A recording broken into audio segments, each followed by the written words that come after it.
My way to work.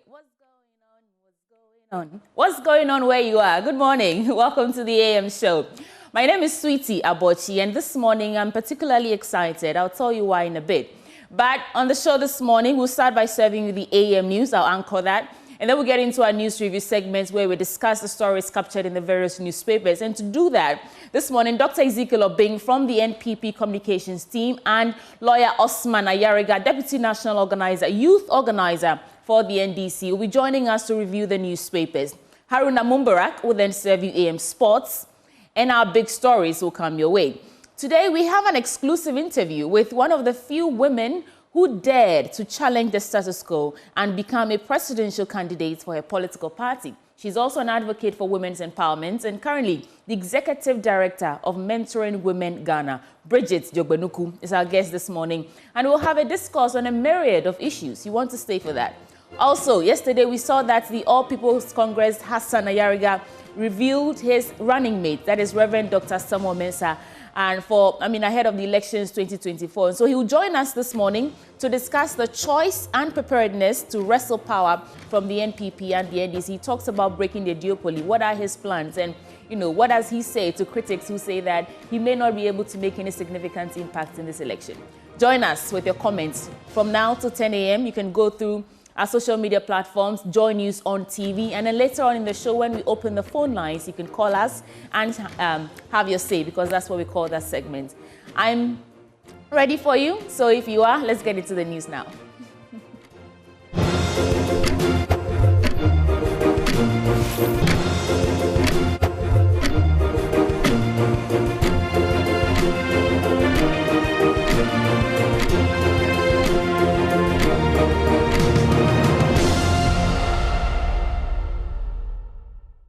Many thanks for your company. This is the AM News. There is a strong push for President Akufo-Addo to declare a state of emergency on endangered water bodies and rivers under siege from illegal mining companies. The Ghana Water Company had earlier issued a warning of stopping production due to significant disruption by illegal mining activities and attacks on its staff by perpetrators. The situation is already dire, with water generation already dropped from 70% to 40% nationwide. Now, residents in these communities are in a state of despair following the damage done to their livelihoods. What you see are as a result of the Galamsey activities that are done upstream. All the silts are washed down here. They have destroyed our livelihoods. This has left us struggling in this town. Our fishing business has gone down. All we can boast of now is empty nets.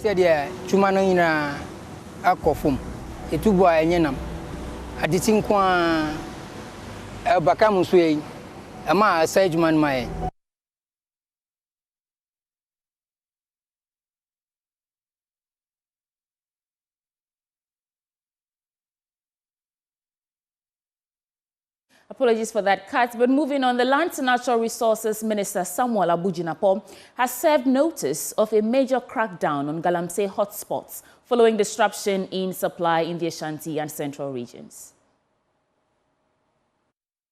We are going to have the review today, and I'm 1,000% certain, and I can give you the firm assurance that we're going to ramp up our enforcement measures. So all these places you are talking about, we're going to have a cleanup there. We're going to have a complete soup. We're going to send law enforcement agencies to take a soup of that whole stretch. And not just there, so many other places, particularly the central region. We're going to do that. You can be rest assured of that, and you can monitor that. As I say, Operation Halt has never been a continuous operation. It's always been a surgical one. And whenever we find that there's a particular place where there's a rise in illegal mining, or there's a rise in activities and PDT and the rest, we move them in. We're going to conduct the review today, and within the next 24 hours, we're going to find the resources and move them.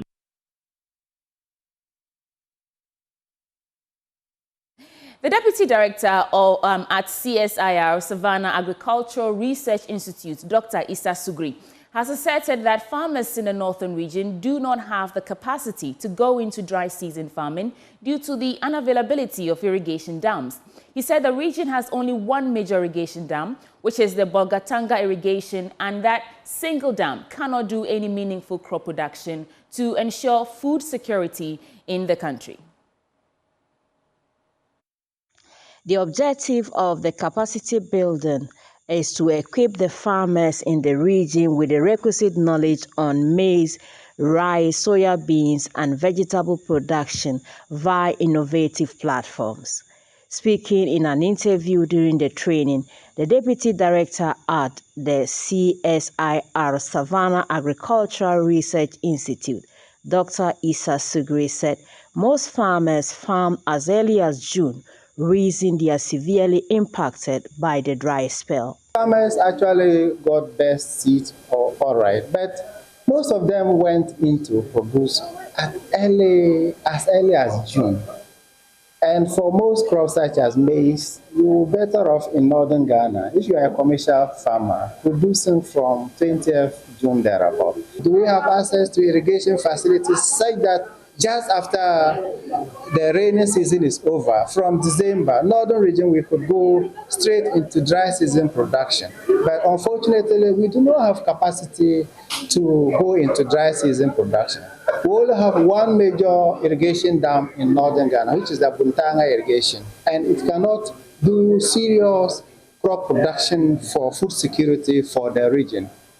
But if policy was working right, we need to have irrigation zones around Yendi zone, around Gushegu, around Tolong, around Bimbila, around Zebzugu zones. There should be major irrigation areas around these, so that if we have emergencies like this, government could quickly deploy irrigation money for irrigation. The Managing Director of Asafin Business Ventures, Dr. Austin Dogby, who is one of the farmers, said bringing them together on one platform is a great initiative which should be encouraged. We work in silos, so if we are brought together, that is, I know where I can get my seed, I know where I can get my fertilizer, that's inputs, I know when I harvest, who is taking it, we are working together, the banks are on board, going to be very, very useful, and then we communicate, we plan together, and then implement together. I think it will be very, very useful.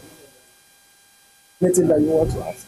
Oh, what I want to say is that yes, platforms working together as partners has not been very easy in the past. So what is necessary is especially funding. How do we find sustainability? Yeah, I'm talking about sustainability. How do we sustain such a platform? You get the ideas, all right, but then how do you implement, how do you sustain it? It's going to be a challenge.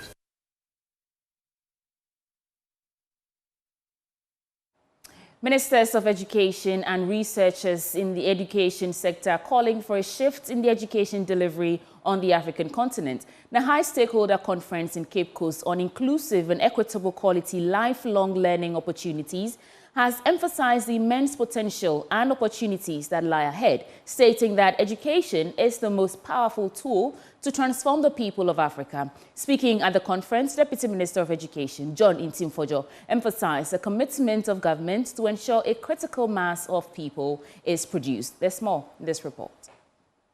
Speaking at the Sustainable Education and Development Research Conference, John Intimfojo underscored the need for a more educated Africa. He outlined the power of a more educated population in Ghana and on the African continent. We can only leverage on the human capital to get us out of our challenges and out of poverty. And that is why we all, as a continent, must be worried.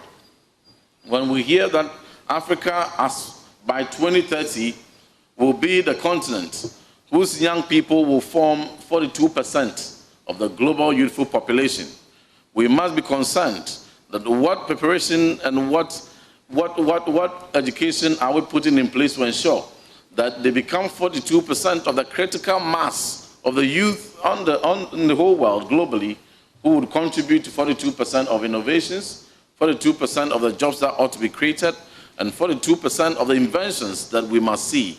We all must be concerned. And so as education ministers, as researchers, as education stakeholders, and people who influence policies and investment across the continent, we must equally be concerned about the fact that out of the 244 million young people between the ages of 6 and 18 that are out of school globally, about 40%, equating to about 98 million of them, are from Africa. Vice-Chancellor of the University of Johannesburg in South Africa, Professor Lethuka George Mpedi, called for a consistency in the education delivery in Africa. When we talk about a changing world, understanding that through the lens of the fourth industrial revolution, there are systemic shifts, we are called to respond accordingly in order to remain relevant. Ladies and gentlemen, it doesn't have to stand on top of the mountain and say, look at us, we are the best. The question is, what are you doing for the hungry? What are you doing about unemployment? What are you doing about poverty? And that calls for a different type of a university, especially for Africa. Certainly, the issue is that universities tend to stand, look, we are the oldest, we are the youngest, we are the sexiest, and so on. And you look at what are this university doing for ordinary people? Nothing. And that is what needs to change. And this is how we need to measure universities in terms of what do we do for the marginalized amongst us, the forgotten people. Vice-Chancellor of the Cape Coast Technical University, Professor Kweku Educhum Eyimbuache, emphasized the need to adopt a holistic education approach that is centered around technology. We must constantly pause and ask ourselves whether we are indeed prepared for both the environment, the world system, the environment and its world system, and the caliber of minds that we are charged to shape for the next generation. Currently, our universities are largely populated by Generation Zs, but in the next 5 years, the latest generation, Generation Alpha, will enter our institutions of higher learning. Born between 2010 and 2024 or 2025, they are the first generation to have grown up in a world that fully encapsulates technology. The conference centered on the inclusive and equitable quality lifelong learning opportunities. Abdullah Osman's report read to you. Away from that, women poultry and livestock farmers in the Upper East region have appealed to the government to provide them with incentives to boost their trade. The call was made at the launch of the Women Poultry and Livestock Farmers Association in Bolgatanga, where members identified the high cost of feed and building proper shelter for their animals as major challenges. Correspondent Albert Sori reports. The Women Poultry and Livestock Farmers Association was formed to mobilize women, young girls and physically challenged persons in the communities to engage in poultry and livestock production as a business to ensure food and nutrition security and create employment. At the launch of the association at Bolgatanga here in the Upper East region, its president, Teresa Alegmia, said the cost of poultry and livestock feed was a significant burden, making it difficult for the women farmers to maintain their businesses. She also highlighted the need for proper shelter for their animals. The feed of our poultry is very expensive. To go and even feed the few fowls that you have is not easy. Apart from the feed, sometimes they will hatch, you know, they need to be confined. And not all of us have built a place for their animals and fowls. So even this season, which is rainy season, if you leave them open, they easily die.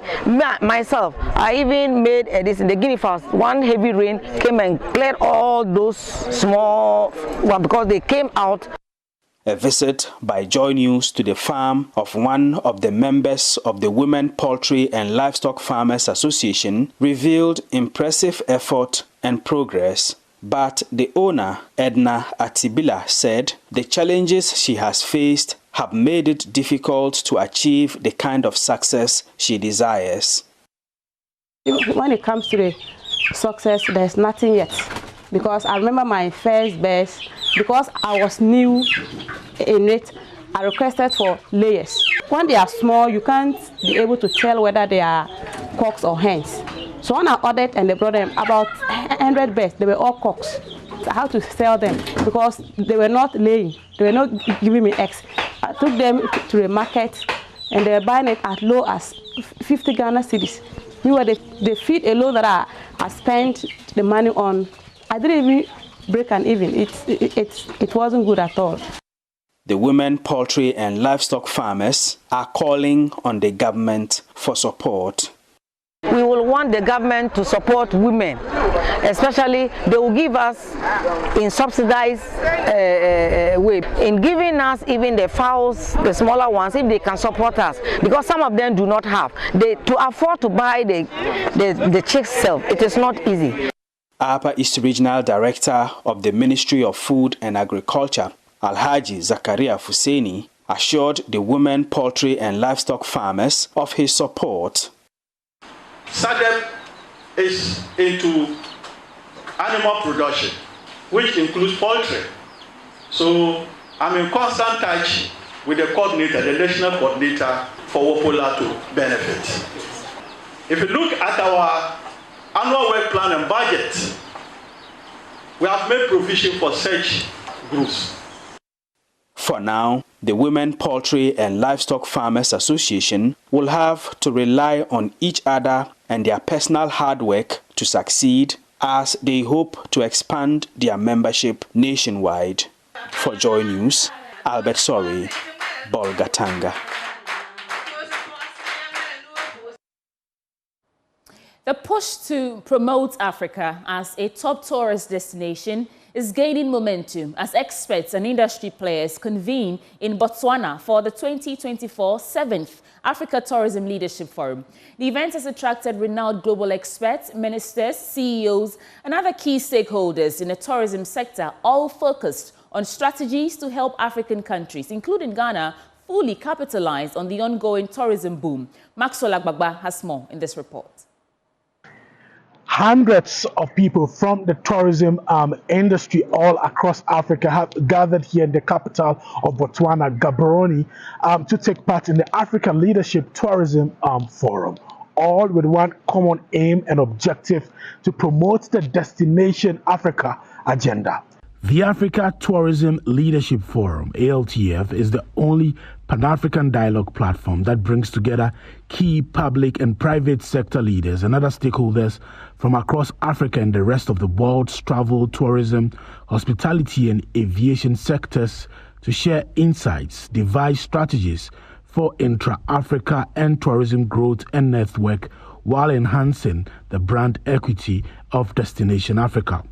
Speaking at a press briefing, Chief Executive Officer of Africa Tourism Partners, the organizers of the event, Kwachi Donko, urged various African tourism boards to decentralize the operations within Africa. What are we doing? So the tourism boards, unfortunately, they are not in the room, also need to change the mindset around it. And a lot of them, you see, they have offices in Germany, they have offices in Europe, and you have office in Ghana. What are we doing in Ghana? They don't have an office in Ghana. But they are able to pay dollars and pounds. And if you see the arrivals that come there and work in the economy, sometimes it doesn't make sense. So there is a lot more than what meets the eye. And I think there is a lot of, and that is why we do what we do, and that's why we have ATLF to have opportunity to talk about these things. I hope that responds to the questions. Okay. On the first day, there were masterclass sessions, business-to-business sessions, and many other activities carefully designed to enhance participants' knowledge and equip them with the tools to transform their countries into tourism hubs in Africa. Director of Trade in Services, Investment, IPR, and Digital Trade at the African Continental Free Trade Area, Emily Mburu Indoria, stated that the African Union is working to implement the Yamoussoukro decision, which will improve air transport links, enabling faster and more efficient movement of goods and people across the continent, thereby supporting trade and tourism. And in this case, the air transport.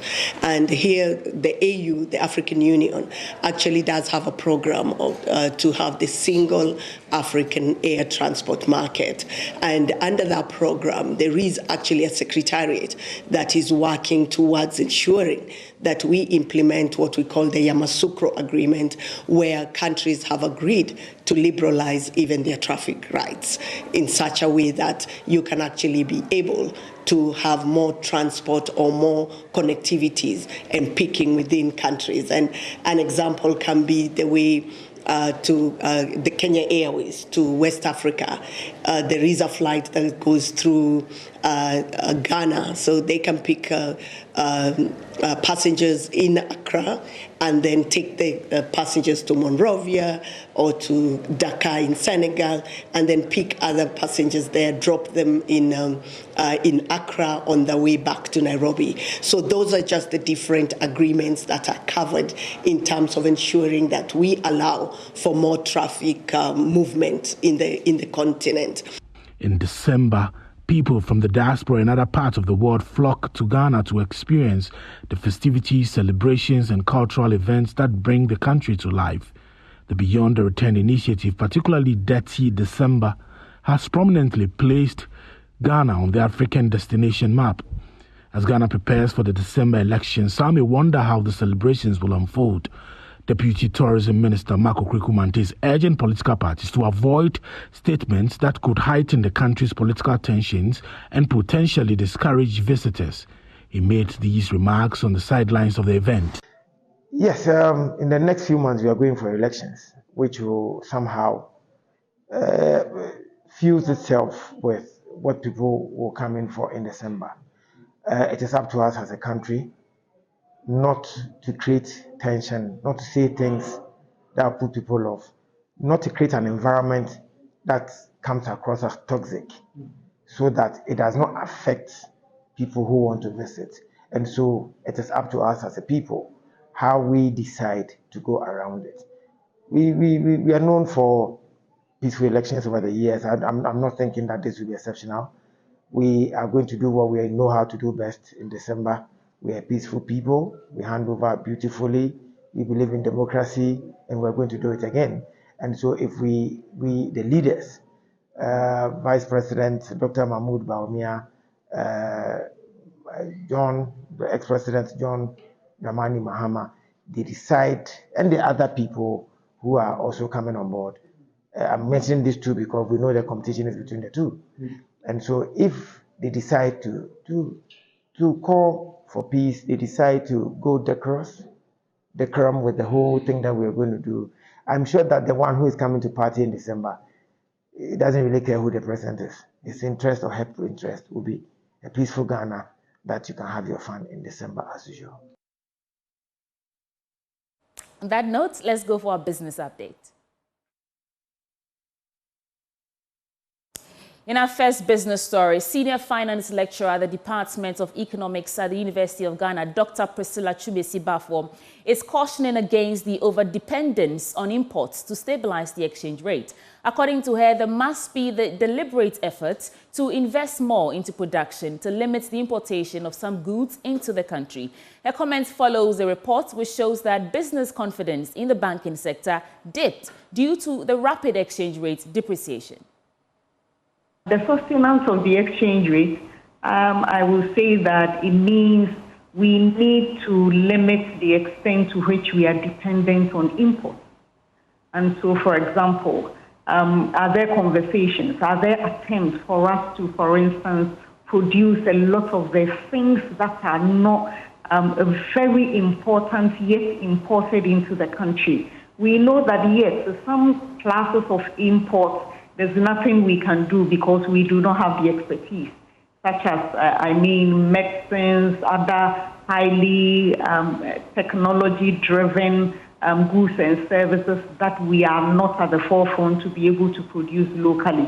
But when it comes to basic things like food, drinks, and other things, I believe that light manufacturing, I believe that as a country we should get back to basics and produce some of these things to ease the persistent,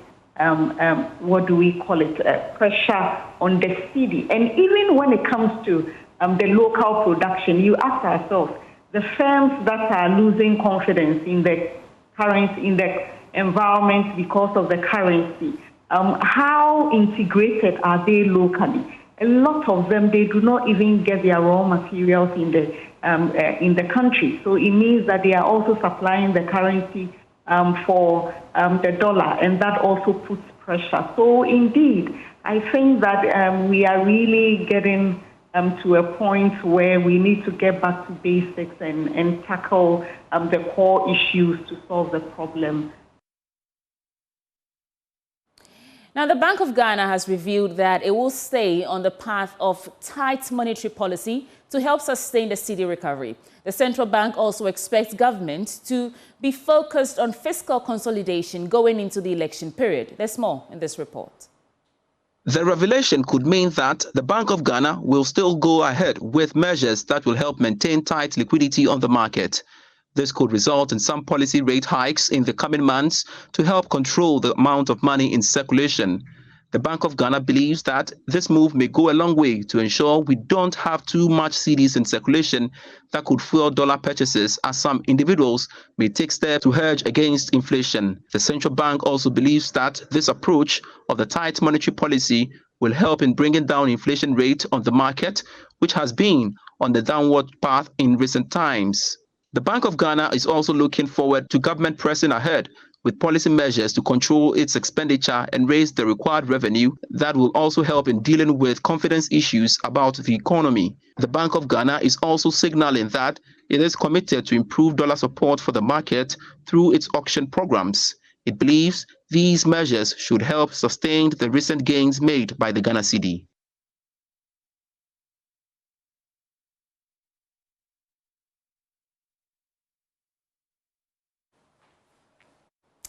And this brings us to the end of the AM News Bulletin on the AM Show. Coming up next is the News Review segment. Dr. Ezekiel Obeng from the NPP Communications team, lawyer Hassan Ayariga, Deputy National Youth Organizer of the NDC, are joining us to review the various stories captured in the newspapers. We are back on your screens in a bit.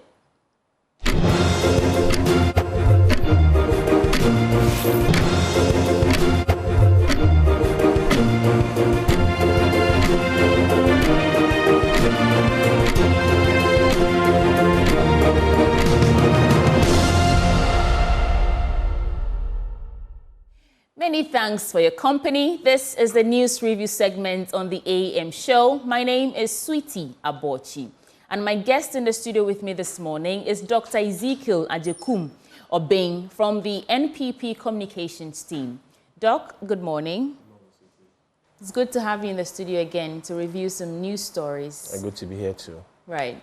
So like we do, I'll give you a minute to walk us through your trail of thoughts this morning. What's on your mind? My flag bearers campaign is on my mind. He was in about 3 constituencies yesterday in Greater Accra, the Okankwe Central and North constituencies yesterday. And as always, we thank the good people of Ghana for showing up to listen to our flag bearer. He was on the streets, he was in the churches, he was in the market, and the responses were quite great. And we hope that the engagement continues. We are always driven by the positive and the criticisms we receive from the general populace as to how we can shape things, listen to their concerns. Even though we brought out a manifesto, we went to them, spoke to them to get a manifesto. But feedback and continuous feedback is quite necessary.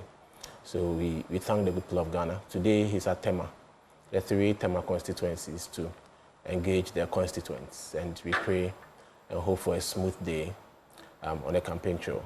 Okay. Wishing you all the best. Thank you. Let's get into our newspapers, starting with the Daily Graphic. On the front page, declare national emergency on Galamsey. Professor Ade to President Akufo-Addo. And this story about how Galamsey activities are destroying our water bodies, killing all the living things in the rivers and the other water bodies.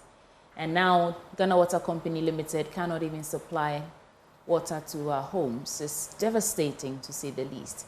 When you see that drone shot, it's like a battlefield. Everywhere is brown. I don't know what you make of it, but for our viewers' sake, let me get into the story a bit, and then I'll come back to you for your reflections. A former chairman of the National Development Planning Commission, Professor Stephen Ade, has urged President Akufo-Addo to declare a national emergency on illegal mining, popularly known as Galam Issues. Such a move, he said, would give the president emergency powers to decisively deal with the menace, which he described as a gargantuan environmental degradation. Quote, Galam Issues is a major reflection of political, traditional, and security leadership failure in this country. Do you think we have failed, Doc? I think we only fail when we give up the fight. That's the only time we fail.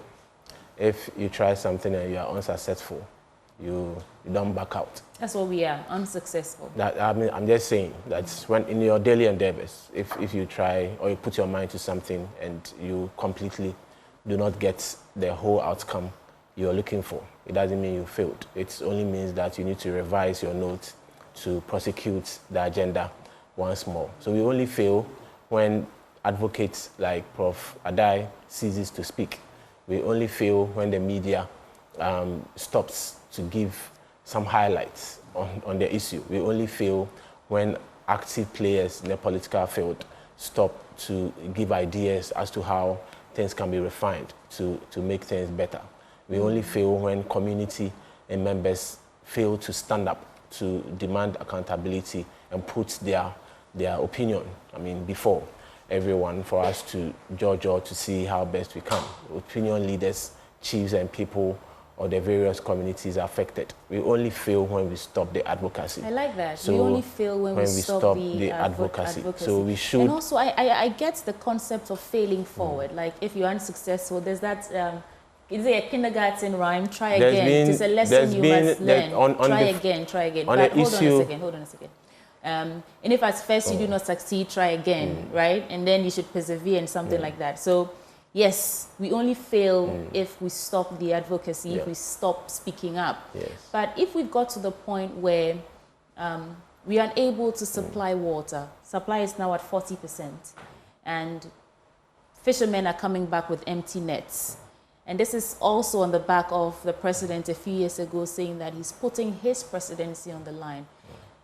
Also, I mentioned that I understand the concept of failing forward and trying again. Is this not in any way a failure we should revise? I'll be entirely and quite surprised. I wish Ghana Water Company could come again, because from where I sit, with environmental degradation and climate change, it's having effects on a whole lot of, natural resources, climate change, for example.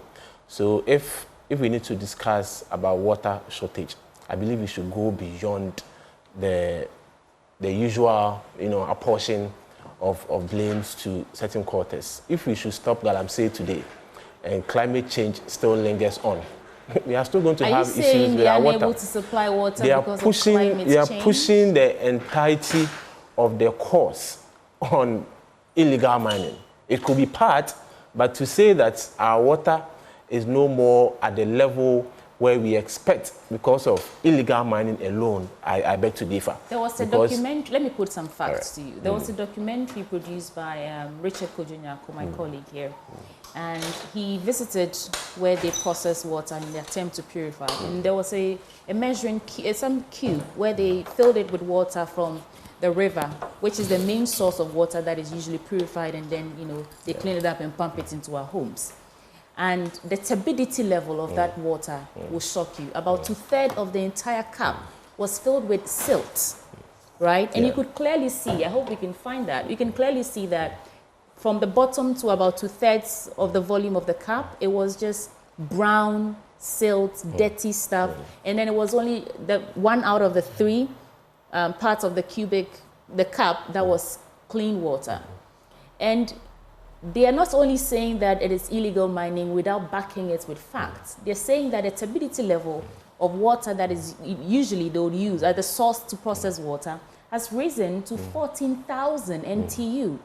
And our equipment and facilities are not even created or designed to handle that level of turbidity. That's the problem. So if you say that Ghana Water Company Limited should come again, because there are other factors like climate change, they are reporting on what's really happening. The reality on the ground is that the source of the water, the rivers, Ankobra, Pride, and the rest, that they are using, purifying to pump into our homes, have risen to high turbidity levels because of illegal mining activities. The last time I was here, we were discussing some monies the finance ministry had requested for the agric ministry because of what? The shortage of rainfall in the country. Should we stop illegal mining today and there's shortage of rainfall? Are we going to say that we will produce water at the optimal level? So clearly, I'm saying that the name of the plant is Setre Himan plant in the central region. I'm saying that the entirety of water shortage, we can discuss it. But to apportion the entire blame on illegal mining, to me, where I sit, and my knowledge in environmental health, I beg to differ. That's not to say that illegal mining is not contributing to our water situation. The turbidity level you mentioned, for example, even without the shortage of water, it increases the cost of purification. With turbidity alone, it means the Ghana Water Company needs to cough a lot of money to clean our water before they send the water through our pipes. I'll take that. So yes, even if it's not the sole cost. Yes. Even the cost. Yes. Right. It is cost is the most cost. Right. If we take about 3 reasons why we have water shortage. Galamsey activities will make up about 2.5%. That's what they're reporting. I'm not just telling you. I would like to see data. We had the Water Commission. We had the Water Resources Commission director here, Dr. I've forgotten his name, and he was telling us that they send reports to Bob Alpha, and he was telling us that they send reports, monthly reports to the ministers, and everybody knows, and these are facts. He gave us hard facts. Yeah, so let's interrogate the facts. I'm just trying to tell you, Doc, that you cannot say that the Ghana Water Company Limited should come again because Galamsey activities are not the reason. They are not the sole reason for shortage of water. Hold on. Yes. Galamsey activities is not the reason why they are unable to supply. It's not the sole reason why we are unable to produce water in the country. I'd like to see data, I'd like to see facts. Because yes, like I said, from where I sit, environmental degradation, climate change, I just gave you some and all facts, that. but you just didn't hear it. You said, let's say... I told you that our colleague, we saw the videos. I have agreed with you. I've agreed with you. And I've even said that even if Galamsey is not contributing to some form of shortage of water, the mere turbidity levels alone increases the cost of purification. I agree with you. So we are saying the same thing. Exactly. But I'm saying that to apportion the blame entirely on Galamsey in this environment we find ourselves, I believe we need better and better particulars. Let me introduce our second guest. To buttress such point. You hold on a second. We have lawyer Hassan Ayariga. He's Deputy National Youth Organizer from the camp of the NDC. Welcome aboard, lawyer Hassan Ayariga. Good morning, Tia. Good morning. How are you? Cherished viewers. Good morning to my brother. Great. So I'll give you a minute since we've already started the conversation. First, walk us through your trail of thoughts and then we come back to the story.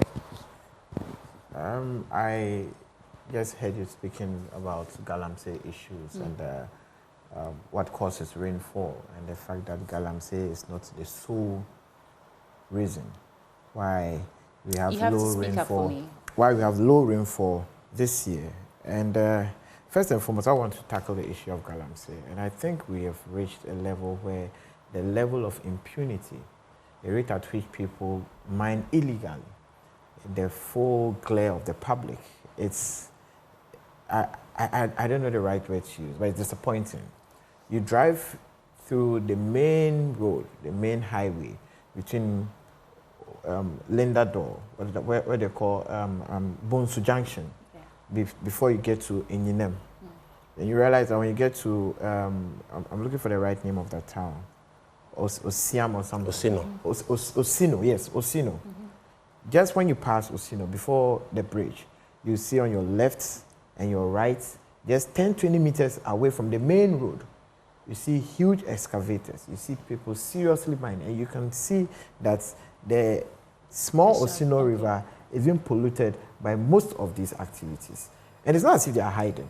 They are doing it openly. Now, between Obuasi to Dintra, just when you're about entering Dintra, there's another bridge there. And just when you look to your left and right of that bridge, that river, you see people with excavators mining openly. And just after that bridge, there's usually a police barrier. And the police, they look so unconcerned. So the issue of Galamsey, for me, it's now a serious national security issue and a national security threat. That I thought the president would have gone beyond the mere rhetorics and actually fought it. Okay. But what do you see? You see people mining with so much impunity. And you ask yourself, what is really backing them? What is giving them that kind of impetus to do this openly, without fear?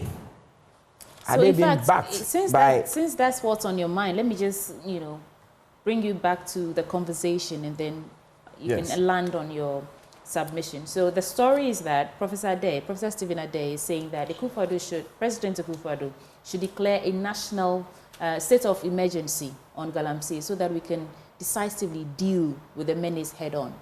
And I was also giving Doc some facts about how Ghana Water Company Limited is saying they are unable to supply water because of Galamsey activities and all the issues going on around the country. And in fact, you hear eco-conscious citizens. We had Awula Sewa here a few days ago, and she was saying that they want to even declare some sort of demonstration so that citizens can unite and let our voices be heard, because this affects us. If you have clean water in your home as we speak, it doesn't mean that the problem will not catch up with you anytime soon. Central region is just behind us.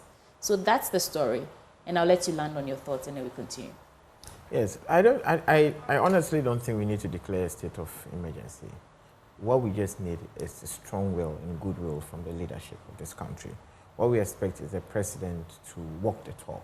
It's not just about rhetoric, that I will fight Galamsey with my presidency, etc., etc. Whether you like it or not, there are certain menaces that even predate or were there before the emergence of the president. But when it becomes prevalent, when it becomes extremely open, when you have more of it happening during your tenure, then you need to face it strongly, and you need to face it by the horns. That was what we were expecting from His Excellency Nana Addo Dankwa Akufo-Addo. And as I said, it's not just about mere rhetoric that I'll fight Galamsey even at the risk of my presidency, at the peril of my life. No, we expected him to walk the talk. But what did we see? We saw the president, time without number, trying as much as possible to clear people who were even mining illegally within the forest, saying they were not mining. You remember the story of the Akontam mining, etc., etc. We had stories of people within the presidency who were expected to go on an operation to stop Galamsey, but later they became complicit. We understand the complexities and the complex nature of this entire Galamsey operation and how people can easily be corrupted so far as Galamsey is concerned. But all you need is a strong-willed person who believes that I'll clear anybody who stands my way. Okay, but if you are a bit lukewarm about it, if you want to brush the left and sometimes leave the right, if sometimes you get conflicted by your own party people, by your own appointees, getting involved in Galamsey, then it becomes a problem. I think I heard a story about... So you don't think we should declare national state of emergency, rather you think that it's a lack of will to actually fight the menace? So what we need is a will. Absolutely. Okay. Let's do some other stories. I'll come to you. Just 30 seconds. On the bit of the Osino stretch of the Kumasi Highway, sometimes you might mistaken the road being constructed to be Operation Galamsey site. Doc, I know the difference. I know the difference between construction and I know the difference between construction and no. I use the road just last weekend. I was very specific. I used the gentlemen. Let's do some other stories. That particular stretch. 39 picked up presidential. Oh, we have 39 people who picked up presidential forms. That's interesting. Basic schools reopened Tuesday, and I keep asking myself, should we be capping this number? Before one day we wake up and half of the country wants to be president. Consumer Protection Bill needs urgent attention. That is from the Consumer Protection Agency. Pay 150,000 Ghana cedis to 6 election violence victims. That is the court's directive. Let's start from there. Let's continue from there. And that story is on page 16 of the Daily Graphic, and I'll get to it in a bit. Beg your pardon. Yeah, here we are. So the Wenchi High Court has ordered the government to pay a total compensation of 150,000 Ghana cedis to 6 persons who suffered various injuries during the violence that characterized the 2020 parliamentary election in the Techiman South constituency. Each of the 6 persons is to receive 25,000 Ghana cedis as compensation. The court, presided over by Justice Frederick Naura, held that the compensation for the 6 persons was in respect of, quote, violation of their right to life and infliction on psychological trauma from being shot at by the state security forces. Is this Does this come as good news to you? I'll start with you, Doc. Yeah, for the court to do its work, then it's a good news. But from the angle I would like to tackle this issue is about elections and electoral violence. Right. That no one needs to suffer even a fingernail. I mean, not even the nail bed of your finger should suffer because of elections and electoral violence. We should all be advocates of peace. The various political actors, especially the two major political parties and all other stakeholders within and without the electoral processes should all come together and realize that a competition of ideas is not personalization, it's not individual attack, physical or verbal, but rather what we put forward to the public. My brother Osman is here to tell us what the NDC has to offer should we gain opportunity. Same way we've learned a manifesto, and we need to concentrate the discussions on what we have to offer as political parties and political actors. As to the excesses of elections, we all advocate that no one should suffer even a drop of blood for anything. If you suffered a leg amputation or a hand amputation and you are being given even 1 million Ghana cedi, you are incapable to work. So even if the court granted you 1 million Ghana cedi, how long are you going to be sustained without 1 million Ghana cedi when your leg is gone, your arm is gone, and you can't function? You are incapable of holding a job or having something to do meaningfully for your life. You are disabled for the rest of your life. So no matter what, we plead with the public, do not be enticed by anything whatsoever to put yourself in harm's way for anyone's political agenda, for anyone's political interest whatsoever. Let's all be advocates for peace, because yes, in the end, the highest anyone could get from the ruling was 25,000 Ghana cedi.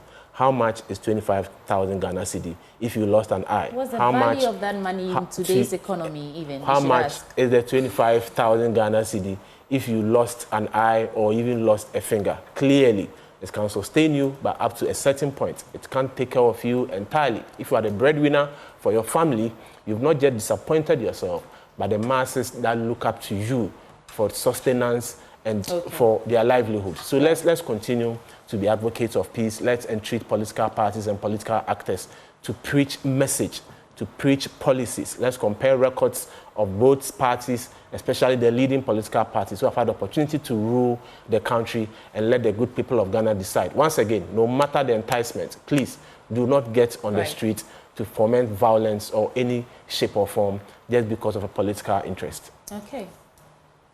Mr. Ayariga. First and foremost, I want to sympathize with the affected persons. Once you are involved in electoral violence and you're affected, I don't believe any amount of money can make up for any misfortune or mishap so far as violence is concerned. But also, I believe that there has been a lackadaisical attitude towards curbing this electoral violence. And we are just 3 months to elections, and you will hear all sorts of direct and indirect threats, hate speeches, speeches that heighten tensions, speeches that instead of you experiencing or listening to leaders speak in a very decorous and very respectable manner, you hear all kinds of threats. And in the past weeks, we've heard all those threats. I think the recent one had to do with their national youth organizer, who was saying he has the muscles, etc., etc. And I look at such speeches and I said, this is rather unfortunate. I excuse me to say, this is speaking like, I don't want to use certain words to sound derogatory to certain people, but it's rather unfortunate that leaders of such caliber will be speaking in such violent tones just to incite people to go out and foment trouble. In the last election, I don't believe anybody should even lose a finger as far as elections is concerned. It's a debate and a contest of ideas, and you realize at the end of the superior idea sometimes wins, not all the time, sometimes. Then you have other things that constitute or that make up to people win an election. There's a campaign, there's a candidate, dynamics, etc., etc. Not a single person should lose anything, whether his arm, his eye, or even his life, so far as elections is concerned. In the last election, what did we see? In just Techiman, we lost 1, 2, 3, 4, 5, 6, 7, 8 lives were lost. Ayawaso West Wagon, what didn't we see? Someone lost his leg.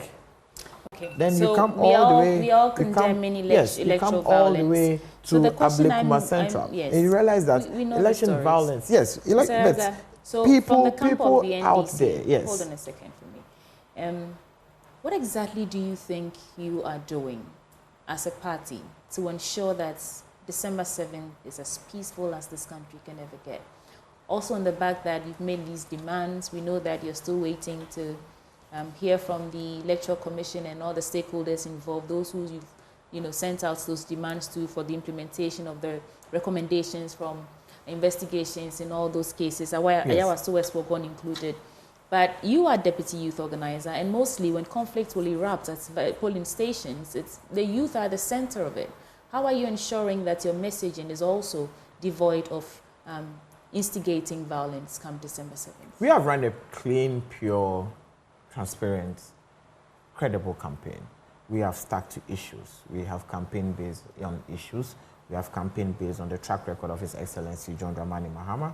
We have campaigned based on the fact that we have a much more superior message that resonates and speaks to the heart. If you say so yourself, huh?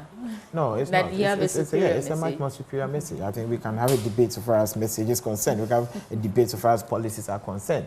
And you agree with me that we have a much more superior message.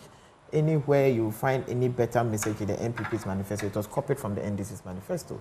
And they have, at a point, agreed to that. So let's move on. It is out there, their own director of communications. No, I'll come to you in a bit. Their own director of communications accepted on TV, I think in this same studio, that it is possible that they copied from the NDC's manifesto, and we challenge them. That is possible, yes. Yeah, so that's what I'm saying, that anywhere you find a much more superior policy in the NPP's manifesto, it was copied from the NDC's manifesto. But you're refusing to sign a peace pact. I'm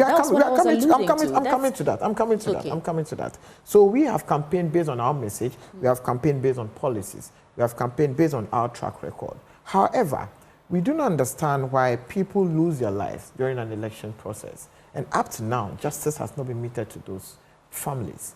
And the president is not interested in making sure that justice is being served. And for the president of the land to come out and tell us that a few people died, 8 people is not few. Even one person to die just because he wanted to exercise his democratic rights is unacceptable. So we in the NDC, we are for peace. But we are telling you that before we sign any peace pacts or we go into any peace agreement with any political party, justice must be served. Okay. Quite apart from that, so the main like actors, quite apart from that, there must be justice. No, if you want peace, give us justice. You see, the two are mutually inclusive. You do not go seeking for peace when there's no justice. Okay, land there for me. I'll come back to you. Because of time, I'll come back to you. Doc, quick reflections and then... Obviously, it's difficult to understand my brother and the NDC sometimes. The moment we launched that manifesto, they said it was hollow. Then you go into the manifesto and say, oh, whatever is in there is ours. Are you trying to say that the hollow manifesto you claim we launched but happens to be yours? Meaning the ideas we proposed in the past were hollow? That's a question for the NDC to answer. But on the issue of superiority of policies, we've all known which party has had superior policies. I mean, for democratic dispensation, which party is known for policies and which party is known for otherwise. And on the issue of peace pact and whatnot, I mean, should we go back time immemorial to say that the affected persons at Tripoli, the affected persons at Itiwa? So the moment you start bringing in certain occurrences, then you are trying to also push us to say that when you were in government, if you want to put the blame squarely on this administration, then we can equally place certain blames on you as well. However, so we should get away from the blame game. We should run away from those focus things. On the issues. If anyone is affected, Doc, we all advocate. Yes, it's interesting that, I mean, we're still talking about elections, but I want to manage the time. 39 people have picked up presidential forms. Is this in any way reflects in the people's thoughts that they would probably do a better job as individuals, as independent candidates than the 2 major political parties who've run this country for what, 32 years or so? You've had your share. This NDC's ruled for 16 years. You've ruled for 16 years. And now we have 39 people picking up presidential forms. I don't know if the EC is going to receive all back, but let's get into that story. So with the Electoral Commission set to receive nominations for presidential and parliamentary aspirants, this year's presidential ballot paper will be long if all the aspirants return their forms. Apart from 12 registered political parties, 27 individuals also picked up codes to download the presidential forms to contest as independent presidential candidates. A highly placed source at the EC, told the Daily Graphic. What's happening here? It shows that our democracy is growing and it's maturing. So it's good. It's good. Let people have the rights. Let people have the personal belief that indeed they can steer the affairs of the country. Picking a form or declaring an intent does not necessarily mean that people would end up on the ballot sheets. Yes, over the years, we know the processes. Over the years, we've seen certain numbers that in the end everything was trimmed down for meeting one criteria or criterion or the other. So let people... The question I'm asking is, don't you think we are gradually getting to the point where individuals feel like they can do a better job than the people we've trusted to run this country for 32 years? It's anyone's right. Whether or not they believe they can do a better job, it's not the reason why necessarily they are picking form. They are picking the form, first of all, because they are right. When you turn certain age and you're of sound mind, the Constitution gives you the right or the liberty to contest, to have your electoral freedom and right. So people are just expressing their right. As to whether they can do the job, it's a different matter. When they get the opportunity and they come, yes, we can attest to their presidency or their reign. But let people be given the opportunity to, express their rights as enshrined under the Constitution. No one is being gagged not to speak. No one is being gagged not to proceed with whatever he or she believes in. It's very good for our democracy, the expression of free will, the expression of right to electoral processes and vying for positions in the country. It's everyone's right. Let people go ahead and do what they believe is best and right for them. At the end of the day, the onus rests on the Ghanaian to choose who they believe can lead us. So we can have up to Osman, 50. By the end of the day, the people will make their choice. Dr. is saying that it's good for our democracy. Do you agree? That we have 39 people who have picked up presidential forms as we speak.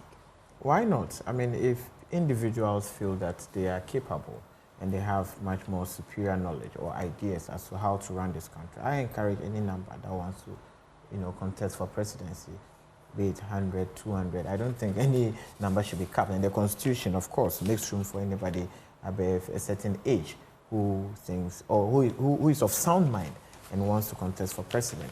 I think it's within their rights, and this democracy accepts and allows them to contest. So I don't see any problem with it. I just want to encourage more young people who have that, great ideas and want to run this country to step up and contest. Because day in, day out, you experience so many individuals, trying to bastardize the two political parties. You're unable to manage this country, you're unable to do this. So I think if we have many more young individuals who want to be president contest, it's good for our democracy. Okay, so you both agree. Let's move away from the politics for a bit. Now, on the back page, make refusal to vaccinate dogs punishable by law. And the story reads, Metropolitan, Municipal and District Assemblies must make new bylaws or review existing ones so as to punish people who have not vaccinated their dogs. The revised or new bylaws, which should lead to the arrest and prosecution of owners of such dogs, would help control the spread of rabies. An Associate Professor of Veterinary Medicine, Richard Dusu, has said, expressing worry that rabies was still an epidemic in this country, an endemic in the country. Quote, the disease is highly endemic here and we have to take steps to stop it. If we do not fight hard, we are going to have a problem because the more it leaks into wildlife, then the control becomes impossible. Everyone must make sure that they get involved so that we eradicate this canker. It's very dangerous, he said. This is my last story here, and then I'll come to you, gentlemen. But what's your take on this? They're going in the right direction. Just last Sunday, after church, a daughter of a church member was bitten by a dog, right after church. And they went to a facility nearby, private facility, and they spent quite an amount of money. And the child... Did the dog have rabies? And the owner said yes, he had been vaccinated or been injected. And I asked for how long, the last time the vaccination was done. And beyond that, the trauma alone to the child, I can tell how the child is going to behave whenever she sees a dog, the mental health aspect of it and how much it's affected the finances of my friend and the wife, quite a young family. So you move about and you see stray dogs, and I have serious phobia for dogs myself. So yes, when I'm coming to your house and you have a dog, unless you come and pick me, otherwise I won't enter your place. And we see a number of stray dogs on our street, and it's quite alarming. You do not know which of them is vaccinated and which is not, and they are mingling with us, they are all over the place, and we ask the Environmental Protection Agency if it falls within their domain to take a critical look at it. If some can be, excuse my word, I mean, those homeless ones can be executed. I believe they need to be executed. Yes. Maybe a shelter for them executed. I'm sorry, I'm a dog lover, so the stray ones, with all due respect to animal rights, the stray ones who you can tell from their physique. You don't have to kill them. You can just build a shelter for them where stray dogs can be sick, taken the care animal of. that's Where you can even turn it into an agency where you can adopt with all due dogs. respect, I'm saying that there are some you see that you can tell this animal is healthy. But if this animal you can tell, even from the physique alone, that all is not well, that animal is dangerous. Even to those who would wish to even protect and create shelter for such animals. And we are seeing them on our streets, in our communities, and whatnot. So I believe a lot more needs to be done. I do not believe we should put down dogs because they don't look healthy. To be done, a lot more needs to be done to get rid of whichever way, whether we are going your way or the other way. I back the call as well that there should be stricter regulations, or it should be backed by law, vaccination, because this is health we're talking about. But I disagree on the part that when someone is infected, when someone is infected with rabies, the health effects and ramifications of rabies on their life. He has the floor now. This issue of animals, especially dogs, I think is one that we need to take a more serious look at it. Because in some cities, I think it's even a bit manageable within the capital city. But you go outside the capital city, you go to other places, go to especially the rural areas, you see so many dogs within a particular neighborhood. And it's interesting, sometimes they look like they don't even have owners, or they don't belong to any home, or they don't belong to anybody. But these are domestic animals or pets. And I believe that every dog at least should have an owner, or it should have a home that it goes to. And I think the local assemblies and the veterinary officers, there should be some local laws to gag the rate at which you have stray dogs moving about. You know, usually when it's the raining season, there are actually laws that stop most of these animals, you know, goat, sheep, roaming about, especially in the north and where you have a lot of farming, so that they do not destroy people's farms. So during rainy season, when they see some animals around, I think the municipal assemblies are able to actually arrest some of those animals. And so you come, you identify, and you sometimes pay before you retrieve your animal.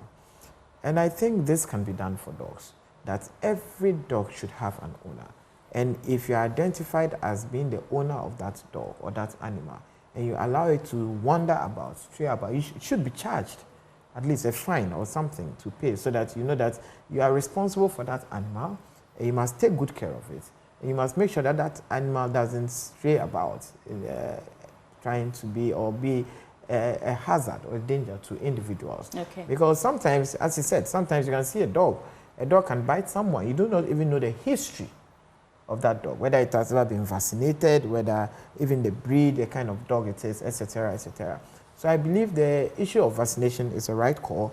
I also think there should be an issue of proper identification of dogs. Every dog should have a name, a tag on its neck, on the chain. It should have a name. It should have the owner's name, the house number or the telephone number, etc. So that if you have the veterinary officers or the assemblies actually arrest the dog, they can identify who it belongs to, which house it belongs to. I think we all agree that we need we need some stricter regulations to manage our pets it's a serious country. issue. Let's get into your papers now. I'll start with the new finder, and you have that, Ezekiel. Yeah, says 1,000 jobs in 100 days for electric vehicle company launches transformative initiative, and telemedicine is the future of Ghana's healthcare delivery. So as a health person, clearly we are inching to... Are you a medical doctor? Yes, we are already in the age of digitalization and AI, and it's playing a key role in healthcare administration worldwide. If you read various reports from the World Economic Forum, international media outlets, you can see how gains are being made in telemedicine. And if you read our manifesto, it's clearly enshrined. Already, we've started every teaching hospital, regional hospital, and district hospital in the country today is signed up on the LIMS system.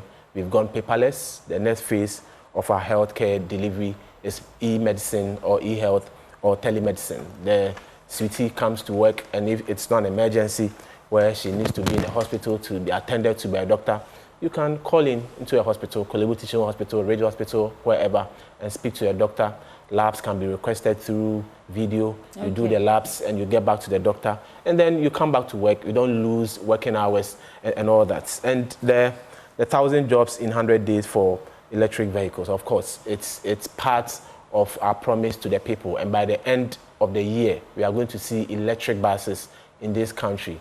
You know, when you are taking the costs of homes, food, accommodation, and transportation, they make up the chunk of any expenditure in the house. So we are taking steps to addressing those very, very issues that, in fact, await the arrival of these so Dr. Baumia has given the pledge the and the promise that before the year ends, we are going to see some of the electric. I have some suspicion of around 100 of them coming on board. And one advantage it gives the environment is that we are going green with electric vehicles. We are not going to have vehicles that consume fuel, petrol, diesel, to give any greenhouse gases that disrupt the environment. So it's a good way to go, and we all need to support it. Okay, Osman, what paper do you have? What stories on the front page, and which one piques your interest? The anchor, pollution of water bodies. I think we are back to the issue of Galamsey again. Yes, why was river wardens not deployed after recruitment?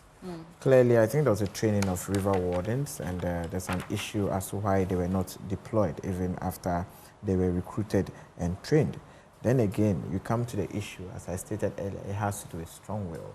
It has to do with your willingness to be able to fight this menace. Because if you have trained river wardens, and the people continue to say a first batch of 100 river wardens out of 300 were trained successfully, completed their course after a 4-week intensive training. So you realize that these river wardens are supposed to actually be on the rivers to just monitor activities on the rivers, especially within the localized areas. And these were people that were passed, I think they were also trained through the Ministry of Lands and Natural Resources. Miracle Duka was there at their commissioning. And you ask yourself, what has happened to all these river wardens that were trained to help us, mitigate the issue of our water pollution and our river pollution through Galamsey? Then it brings you down to the fact that people are not just interested in fighting Galamsey, because people are at the receiving end. People are benefiting from this same menace. People are involved in this activity called Galamsey. So you do not have a person who is already involved in that activity and comes out pretending that he is fighting it. You see, there's nothing more dangerous than a man who is pretending to be sleeping. It's very difficult to wake up someone who is pretending to be sleeping. So it's very difficult to fight Galamsey, especially with someone who is pretending to be fighting Galamsey. And that is what we are currently experiencing under this administration. The MPP is pretending to be fighting Galamsey, and it has become so prevalent during their tenure. And I expect them to be very honest with the good people of this country. Once the media starts speaking to Galamsey, the next thing is that they are going to start all sorts of knee-jerk reactions and all sorts of slogans, Galam Stop, Operation Vanguard, etc., etc. What haven't we seen in this country? And most of these activities, most of these operations end up being conduits or end up being a vehicle for serious corruption, where you have excavators being missing, where you have people taking money even on camera. Osman, so you'd realize that this issue of Galamsey, and I stated again, that the current administration, being led by Nana Addo Dankwa Akufo-Addo and his ministers, so far as Galamsey is concerned, they are not interested in fighting Galamsey. They are only pretending to be fighting Galamsey, and that is why we are where we are. And that's all that time will allow us to discuss. I'll give you about 20 seconds to give me a wrap of your thoughts, and because we have to go in a minute. So, Ezekiel. Yeah, so I understand where my brother you have 20 seconds. So to do. Clearly, let's put the blame squarely and create the impression as though the people in the bushes, destroying our environment are paracheeks of the government. That's not the case. So the moment we go on this tangent, then clearly we are losing the fight even from there. Let's look at it as a national issue, where whether or not the person involved have political colors, there are people destroying the environment, and there should be a decisive action, a political will to get those people out and protect our environment. Let's not politicize the issues, because when you go into politics, then you are pushing us to also come and say that. That's what you were doing in part anyway. Our time is up. We saw the blame game. So that's what I'm saying. We shouldn't go there. NDC has destroyed more water bodies. We shouldn't go there because they keep referring to 20 seconds. Give me I would want to digress a bit from the issue of Galamsey. Yesterday there was a mammoth picketing at the Ministry of Finance, and I think your reporters were there to report. And I would want to thank the many youth of this country who came out in their numbers to register their displeasure so far as the picketing or so far as the SML contract and also the issue of the ambulance case was concerned. I want to thank the young people of this country who came out in their numbers organically to register their displeasure, and those who associated with the oral group, which is the Operation Recover All Loot Brigade, who were out there. I want to thank them for their time, and we announced to them that the next venue will be the Jubilee House, and we'll communicate the dates to them again. Some belated dedications going out to Hubert Elikem Yevu Agbi of UHAS Basic School in Home. You turned 8 years old yesterday. Your parents want you to know that you are loved and they celebrate you. Happy birthday, Mauli Yevu Agbi. Also, belated happy birthday anniversary to my friend Joan Lisa Kwashi. Girl, God bless you. May this new age come with abundance. Happy birthday and I love you. And that's how we're wrapping up for the news review segment on the AM show. Coming up next is sports. Do stay. Hello.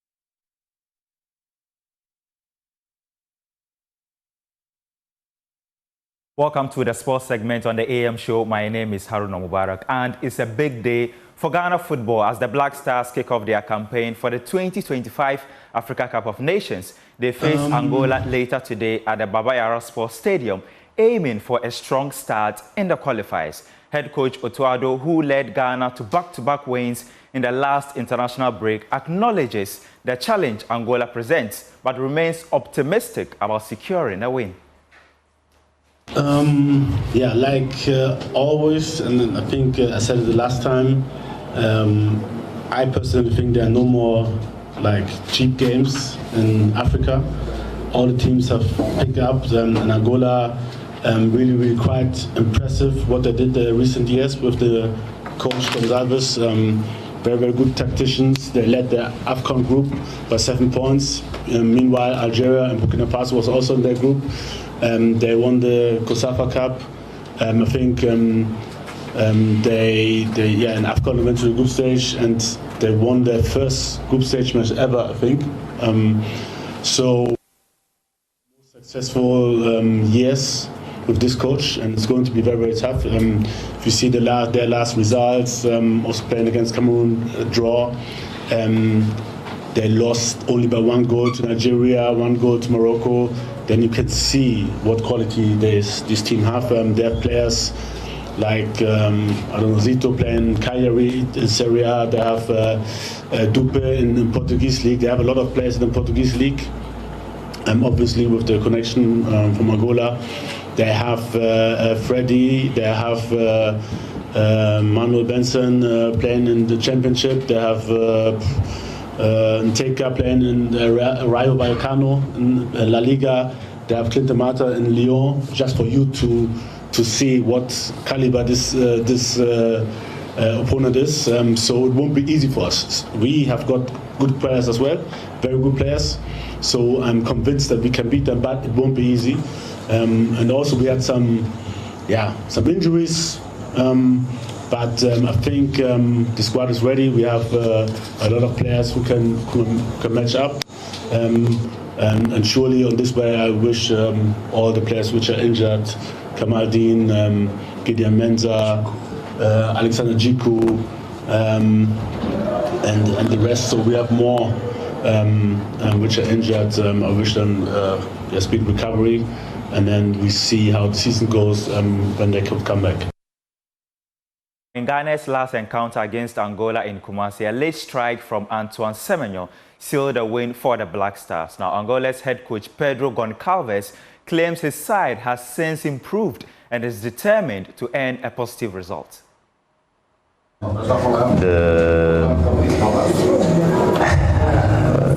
Really, the last time it was tough, very tough for us, because we lost in the last play of the match after set pieces with a lot of lucky for Ghana to finish on goal.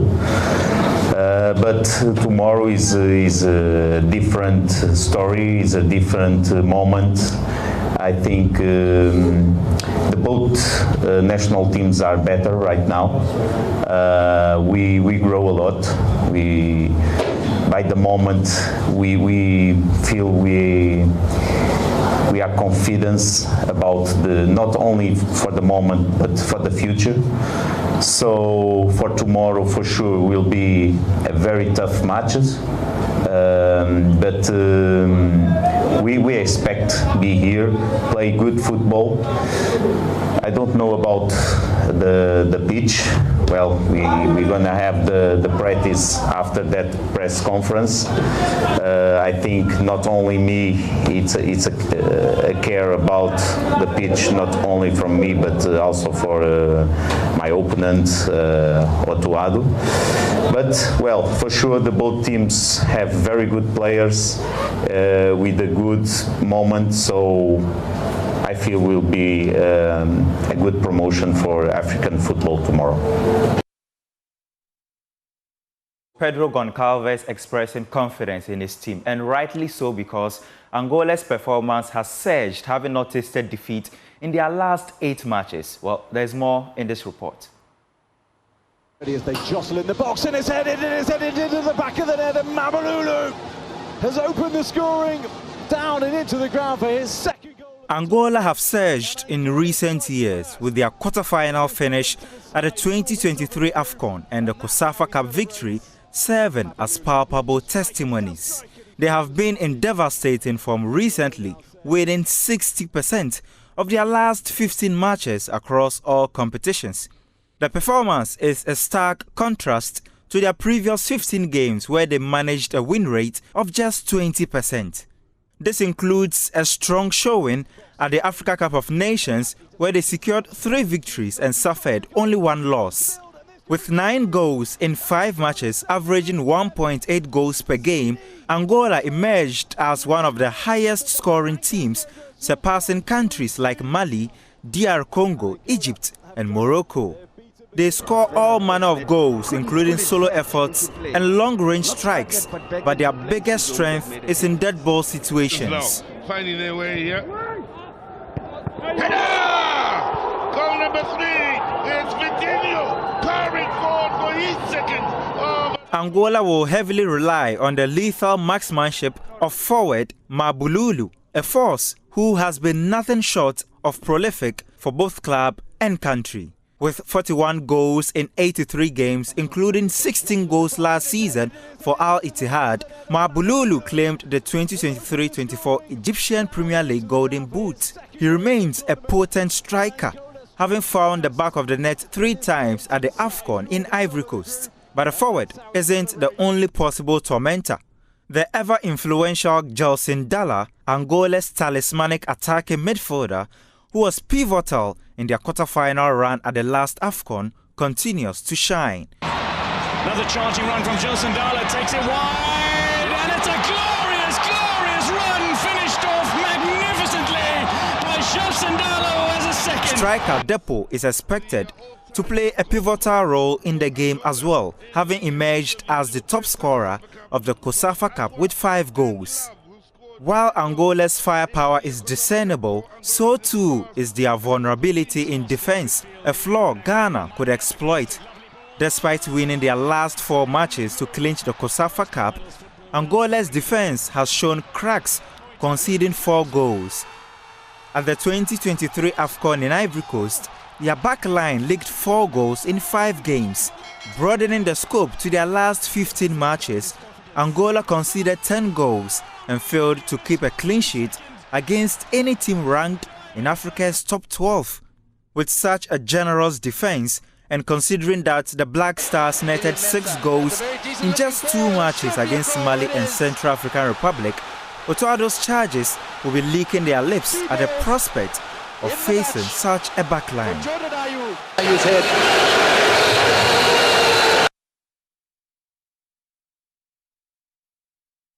Well, there were matches yesterday. Let's check out the results of the 2025 AFCON qualifiers. And in Group F, well, these are the matches today, but let's look at the results of yesterday's games as well. Sudan, they were in action and they defeated Niger by 1-0. We've got Comoros as well, who played out a 1-1 draw with the Gambia. Libya and then Rwanda, their game also ended in stalemate, 1-1. Tanzania also played out a goalless draw with Ethiopia. Now let's look at the fixtures today. Of course, the Black Stars will be in action at the Baba Yara Sports Stadium. Yeah, there you go. So Malawi will face Burundi. Central African Republic will come up against Lesotho. Congo face South Sudan. And then the big one there for Ghanaians. Ghana will play Angola. Guinea-Bissau will face Eswatini. Algeria come up against Equatorial Guinea. And Tunisia will lock horns with Madagascar.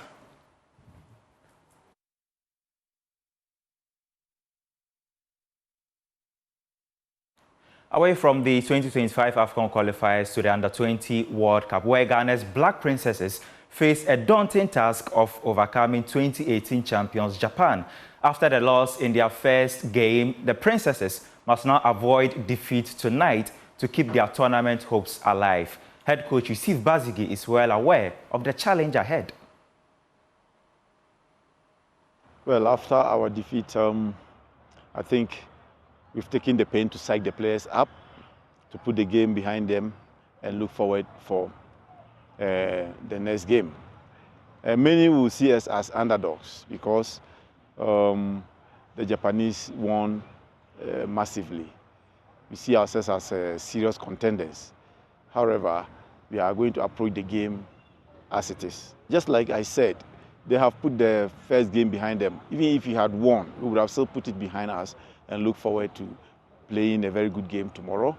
And we have also mapped up a ploy as to how to contain the Japanese. We also look at the team that they played against. We also look at our strength, and we think that there is no fears at all. They believe in themselves, and then they are ready to deliver. We've made them to understand that a defeat tomorrow will not be good for us, so we should take our time and play the game as we have asked them to do. But for defeat, not at all. It's not part of our agenda. My name is Haruna Mubarak. The AM show continues right after this. Please stay.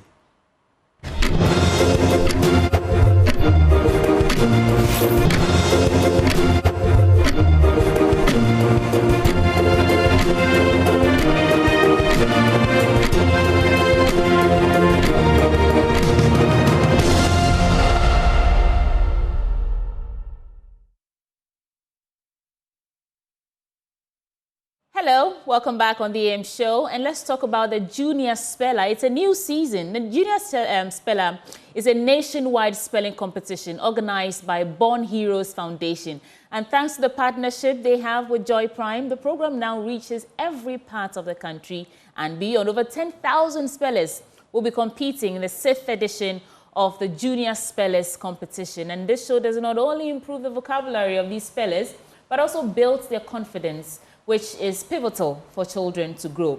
In the studio to discuss this new season with me this morning is Victor Osei-Nkansa, and he's CEO of Born Heroes Foundation. Victor, it's good to chat with you again. Yes. How are you? Thank you. I'm fine.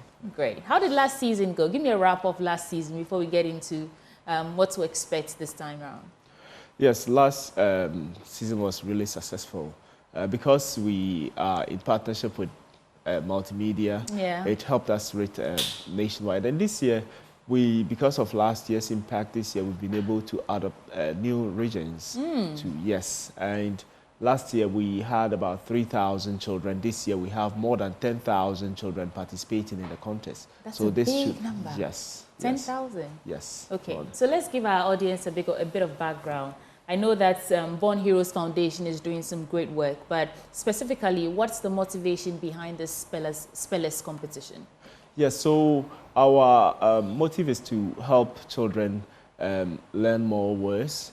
We want to build their self-confidence and also to instill the habit of learning, reading in these kids for life.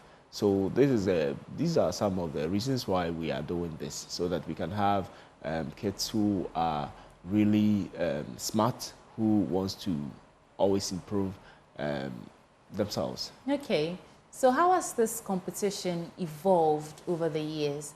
I mean, this would be the 6th time you're doing it, and if you have some testimonial success stories of how this competition has transformed the lives of these children, you can share with us. This contest has really evolved in a very positive way. We started very small from Dansoman. We started with Dansoman schools. And then we realized that parents were pushing and they were saying, in fact, we were doing for only grade 5 to JHS. And the parents were like, no, we should add those in grade 1, grade 2, grade 3, because this is really helping those in the upper. So if they are, then we decided to have the grade 1 to grade 4 category. And over the years, parents, and as I said, if we have every year, the number tells us that parents have seen the impact of this program on their children. So they always, and the interesting thing is, last year we asked parents how did they get to know about Junior Speller. Most people will tell us, somebody told us about Junior Speller. So it means... So there's a lot of talkability on the program. Yes. Most of the parents will, somebody told me I should enroll my ward on this program. A school told me I should come on board, and that is why it is growing. So that tells us that it is really impacting the lives of these young ones. And okay, you're doing a great job. So let's talk about this year. Is there a unique theme? What are we to expect? When is it starting? Let's discuss that. So this year is really, really important and going to be challenging as well. First, we have most of the spellers who participated in last year's contest coming back this year again. Why? Because they want to win. Some of them feel they can do better. And some parents also feel it really put the kids on their toes, so they always want their kids to be part of the program. Plus, I'm sure it's fun for them. Sure. Okay. It is really something of they enjoy. They love to be part. They always want to. We want to be in the grand finale. That is so they always have a goal. And this year we started from class room, so there was a contest within the classes. And then from the classroom, those who qualified moved on to the school contest. So we traveled across the country to schools, our coordinators will go to the schools, have a school contest. Then those who were qualified from the school contest will move to the district contest. And then from the district contest, we move on to the regional contest. And from the regional contest, we move on to the national final. And because most of these spellers who are in this year's contest participated in last year's contest, they have a lot of experience, so they are bringing a lot of more. So if you are a new speller, you're new to the show, yes, you really, they'll give you a run for your money. Yes. Okay, so when are you starting the actual competition? Yes, so the district contest will be airing on Joy Prime this Saturday. Okay. Every Saturday, 3:30 p.m. To 4:30 p.m. And thanks to Joy Prime, this year we are going to be on air for a long time, for about 6 months or something. So we would broadcast the entire competition from start to finish. From the district to the national final. Regional and national and the finale. Yeah, everything. Yeah.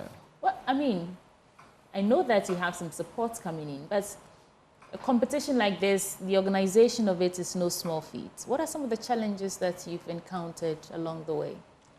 And how have you navigated through them? Yeah, so the challenges are many, but I will talk about the financial aspect. Okay. Yeah, it's with, you know, we want to build the confidence of children, and it can't just be an online thing, because we build children's confidence by doing, so they have to participate in it. So that is the reason why with Junior Speller, we make sure we have interaction with the children. So from the school contest, we have to go to, coordinators would have to go to the school to have the school contest. And this year, we had to travel all over Accra, then to the central region, to western region, Volta region, Brunhafer region. The logistical expenses. Yeah, a lot. And when you get to the district contest, you have to be renting auditoriums, especially in Accra. Auditoriums are really expensive when you want to use good auditoriums, very, very expensive. And that makes it challenging for us. But we are so grateful to parents whose small are on the program. They are very, very supportive. And that is the reason why this year we know the sponsors are going to come on board, but parents are really supporting. And our partners, Multimedia, Joy Prime, has also been very supportive. They are very, very understanding. They always give us time to, it's really, yes, good partnership, which is really helping us. If not, I think it would be very, very challenging for us to put such At the end of this 6 months, that's the competition will be airing from districts, regional, all the way to the grand finale. What do you hope to gain at the end of it all? So what we, it is a gain for all of us that we see children who are so confident. I remember last year, I saw some children at a district contest when they were entering the auditorium, they were so scared. I had to talk to them before they take their seat. Then they were able to qualify to the next stage and then to the final. And the final, I was watching them on the auditorium. They approached the microphone with a lot of confidence, a lot of, and I was so happy. Acting like pros. Yes. So it is so refreshing to see them from some point, and you see within a certain point they are so confident. They want to talk to people. They want to, and some of them will tell you, I was very shy in class, but now every project I have to lead and all that. So when we hear such stories, it is so refreshing, and we believe we are making a lot of impact. And that is what every year we have decided to do. What would be your advice or words of encouragement to the participants who, over that 10,000 spellers who would be participating in this competition? Yes, so my advice is, number one, not all of them can make it to the national final. So they should understand that they always have the time to try again. And then those who will be making it to the national final, since they have, we have a lot of experienced spellers, I expect them to work harder, because at the end of the day, it is not the smart kid who is going to win, because all of them are smart. So we are going to have a winner who is smart, who is hardworking, and who is disciplined. And that is what's going to count. So let them put these things in good measure, and I believe they'll be able to make themselves proud. Victor Senkansa, thank you so much for not just coming on the EAM show to talk about this, but for the work that you're doing, helping boost the confidence of these young spellers. I wish you the very best. Sweetie. Thank you. Okay. So there's still a lot coming your way. We have a couple of interviews that you would enjoy. So don't go away. We'll be right back.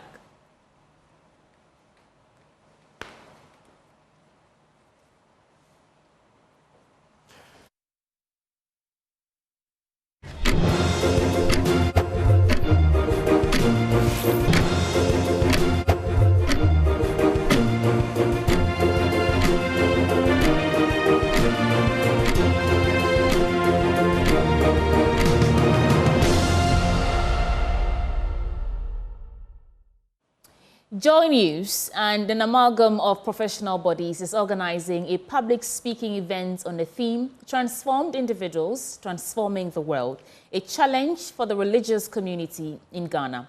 The speakers are Dr. Philip Engman, Dr. Mrs. Yvonne Yirinchua Eseku, Ambassador Sanda Ahmed, and the main speaker for the day is Reverend Dr. Joseph Kofi Entry. The moderator is Philip Owusu-Bonsu, and he's host of Ekosisen on Asempa FM. This is happening on the 17th of September 2024, starting at 6:30 p.m. sharp at the British Council Hall. For more information, please contact us on 0244-220-427. Remember that this event is powered by Joy News and Joy FM. Now, let's bring you this captivating story. He lost his sight right after sitting before the basic certificate examination. Robert Amponsa faced overwhelming challenges and despair, but his determination to continue his education never wavered. The 20-year-old is pursuing his academic dreams with renewed hope. Emmanuel Divenu has more in our latest episode of our series, This Abled. In our English lesson, we are going to look at one of our selected poems. It's a regular class, and these students are prepping for their end-of-term examinations. In here, visually impaired students study together with their sighted colleagues in an inclusive environment. All the meanness and agony without end, comma. Robert Amponsa was not born blind.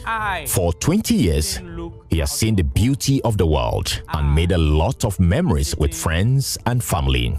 Memories he will relish for life. Unfortunately, his sight failed him just after sitting for the Basic Education Certificate Examination, BCE. Actually, in 2020, in the month of September, after my BCE, I decided to go to Tema and work in one of the companies. Across the line, I've been experiencing some severe headaches, so I don't take it as serious. I just take it as a normal headache, and unfortunately, the eye is going small, so I decided to visit a hospital, and they told me that it's glaucoma, so gradually, no matter what I'll do, it will go off. Robert's blindness was sudden and unexpected. It left the young man constantly in tears, and the thoughts of having his eyes shut forever haunted him. At the ending of December, and both of the eye went off. I have not been in this situation before, so when this happened, I decided to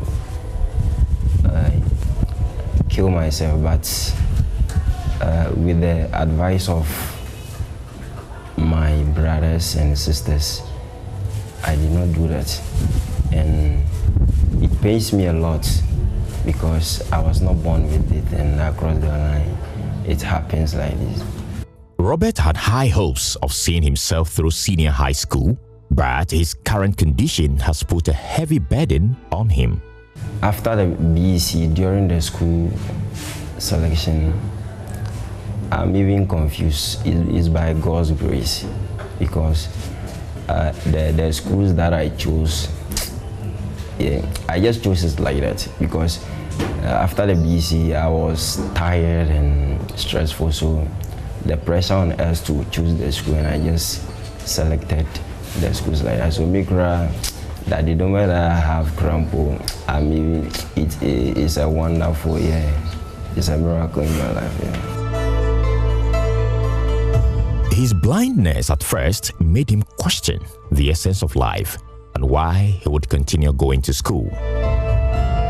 But when Robert heard that Adidome SHS enrolled students with visual impairment, he had renewed energy to chase his dreams. I want to be a teacher so that I should be able to educate people how to cooperate with the visual impaired, or how to manage with people with disabilities. At times, people in our various community don't know how to manage their VIs. And moreover, we have more opportunities for the VI, but because people don't know, they just leave them like that in the community.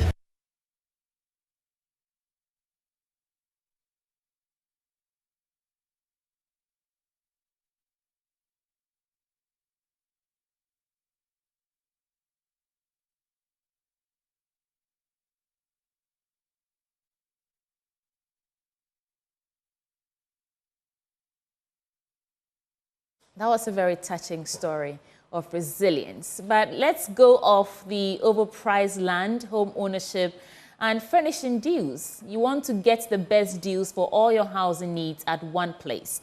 Visit the EcoBank Joy News Mini Fair at the Good Park near Accra Mall from the 13th of September to 15th September 2024. The fair is open from 8 a.m. to 8 p.m. daily, and admission is absolutely free. So be there to engage with various stakeholders in the housing value chain for your home ownership needs. This is the EcoBank Joy News Habitats Fair. Get a home, get a house, make it a home. And this fair is in partnership with EcoBank, the Pan-African Bank, and powered by the planned city extension project from cities to habitats, rent to own. And it's also sponsored by Elegant Homes, where quality meets value, safety, and home solutions. You think of a door, we have it. We'll take a quick break and we'll bring you more on the AM show.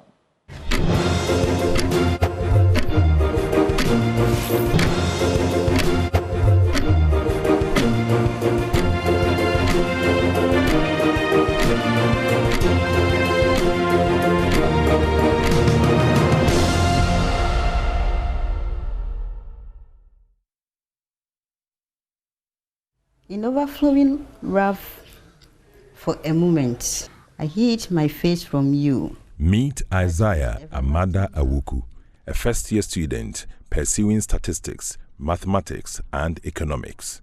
Every day, he embarks on a challenging journey to lectures, driven by an unwavering resolve to pursue his academic dreams.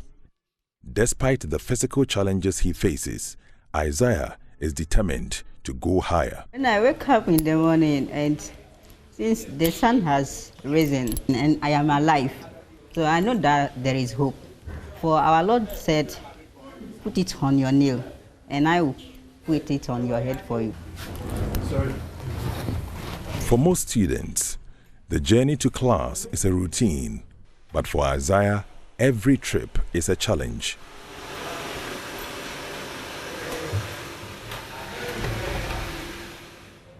He wheels himself over a kilometer to reach the mathematics department,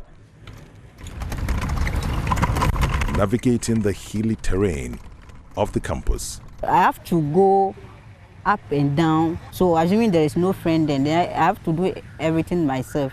And wheel this chair all by myself is very tedious. That the department is somehow on a hill. Let me say it's on a hill.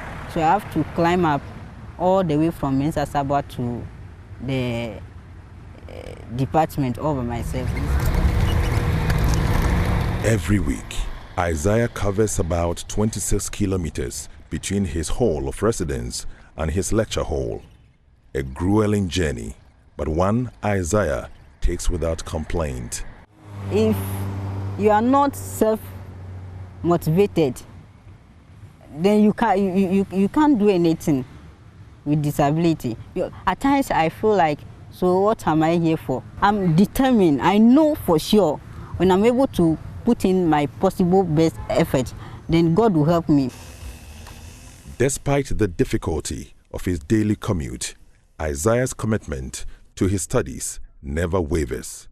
He dreams of becoming a statistician, a goal he is pursuing with relentless focus. I didn't look down upon myself that I'm physically challenged, so I can't make it in life. I always look into the future, and I see myself. So I even made my colleagues call me professor, because I know when I persevere, I'm going to make it in life. I'm going to make it in life. Disability cannot be a barrier to maybe my a bright future. Isaiah is driven by a passion to help his country develop, and nothing can stand in his way. 12 lectures a week, for which most of them are at the maths department, and I have to cover about 1.1 kilometer each. So in all, in and out for the whole week is about 26 kilometers. And covering this distance every week, at times I feel pain most times at my chest. After covering the distance, then I have to sleep for some times before I will be able to do something. So you can see maybe after lectures, the time I have to use to study or revise, then I have to use that time to regain energy for maybe another lecture. Because of this, I don't have enough time to study, which is having negative impact on my performance. If I have electronic wheelchair, that I don't have to use maybe my manual power to wheel it, then I think it will help. The last time I asked about the price of the electronic wheelchair is the lowest you can get is 15,000. My parents cannot afford this because it's expensive. And not alone it's expensive. My parents, actually, they don't look after only me. We are many. And because of their understanding of education, they want all of us to go to school. For Isaiah, the pursuit of knowledge is not just a personal goal.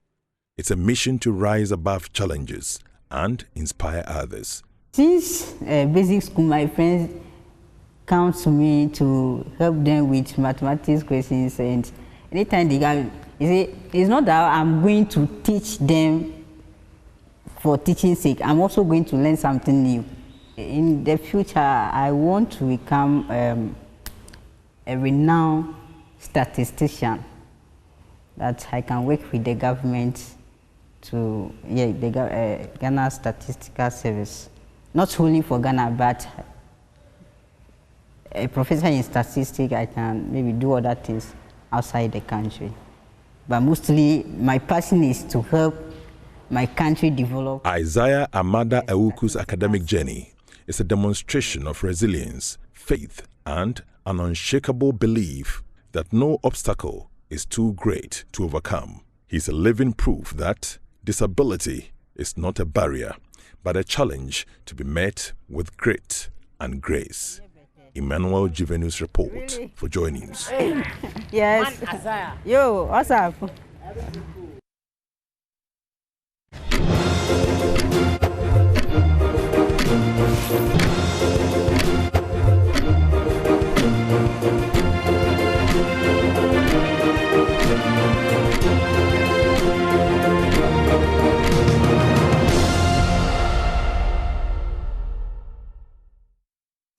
Let's have that conversation now. It's an exclusive interview with one of the few women who dared to challenge the status quo and become a presidential candidate for her political party. She's also an advocate for women's empowerment and currently the executive director of Mentoring Women Ghana.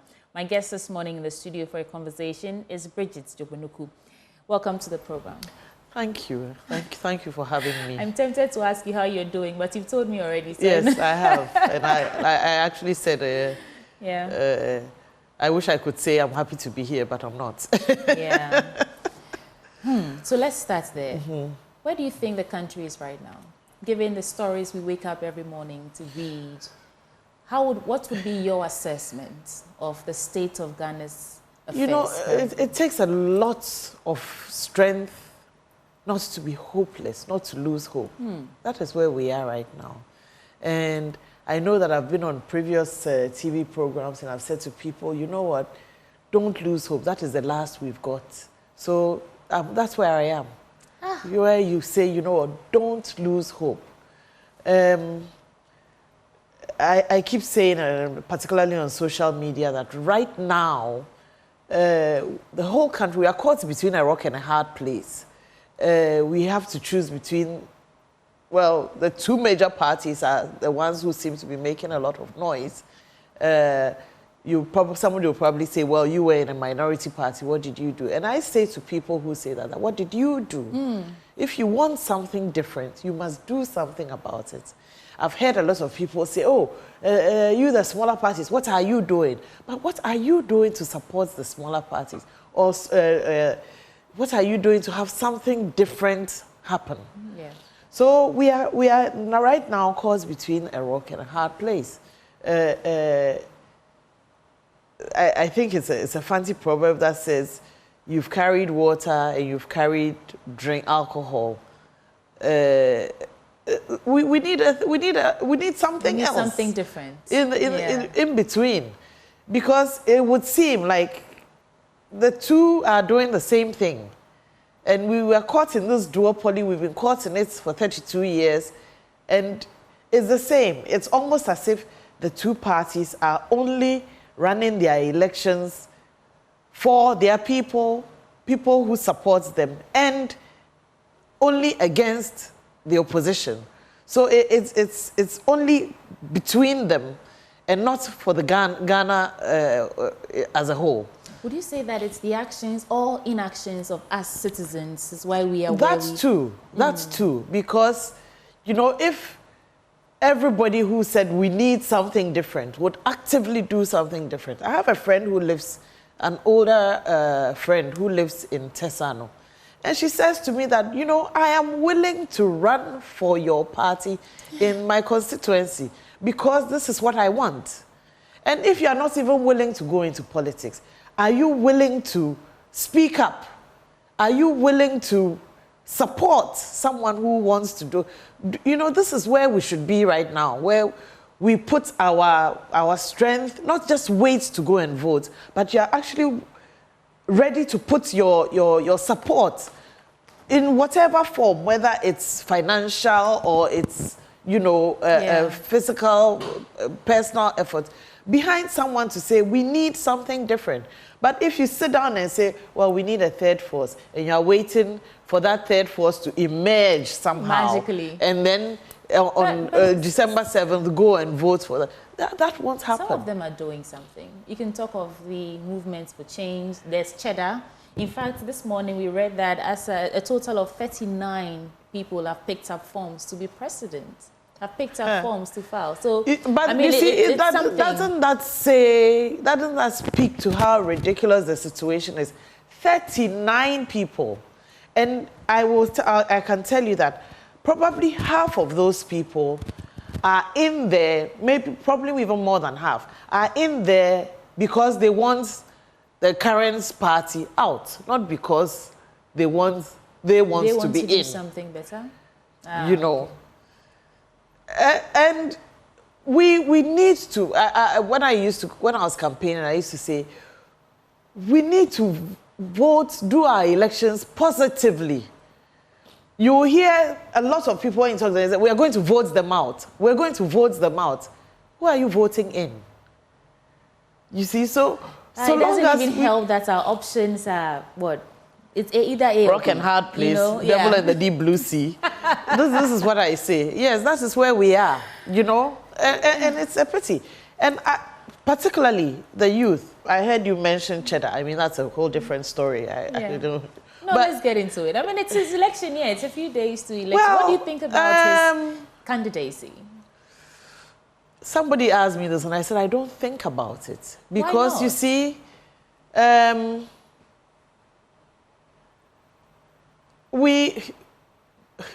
an ewe. There's something we say, Eyanwame. Eyanwame. Yeah. Yes. Really?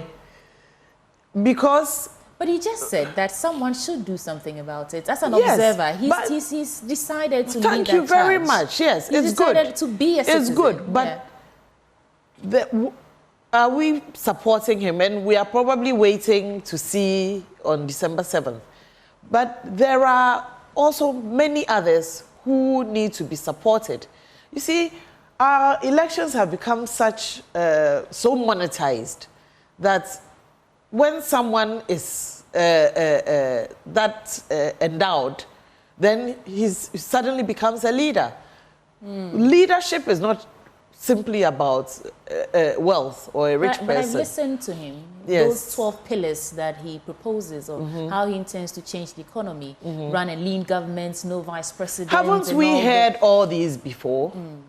Haven't we heard promises, promises, promises? Well, it's good. Let's see what happens if he wins. But with all of them, it's the promises. I mean, I would say, have you heard Alan Shamating? Why not? Have you heard? I've heard Alan Shamating. Yes. Why haven't we given him thought?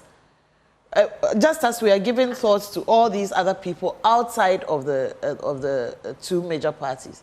But most of us will probably say, oh, it will be a wasted vote. So we will go back and vote for these two just because you don't want your votes to be wasted. So it's you not also about think your we principles. need to break away from the duopoly? We do. Okay. We do, because they've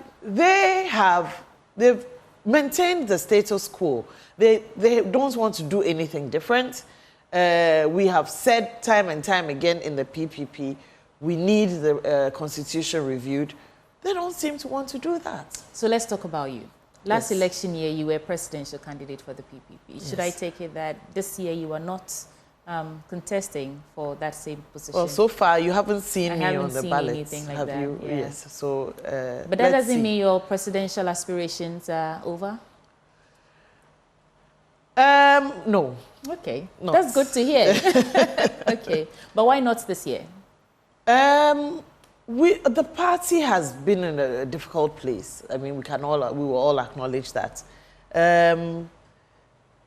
We need some organization done, and indeed they are doing it, and you will see PPP emerging on the ballots,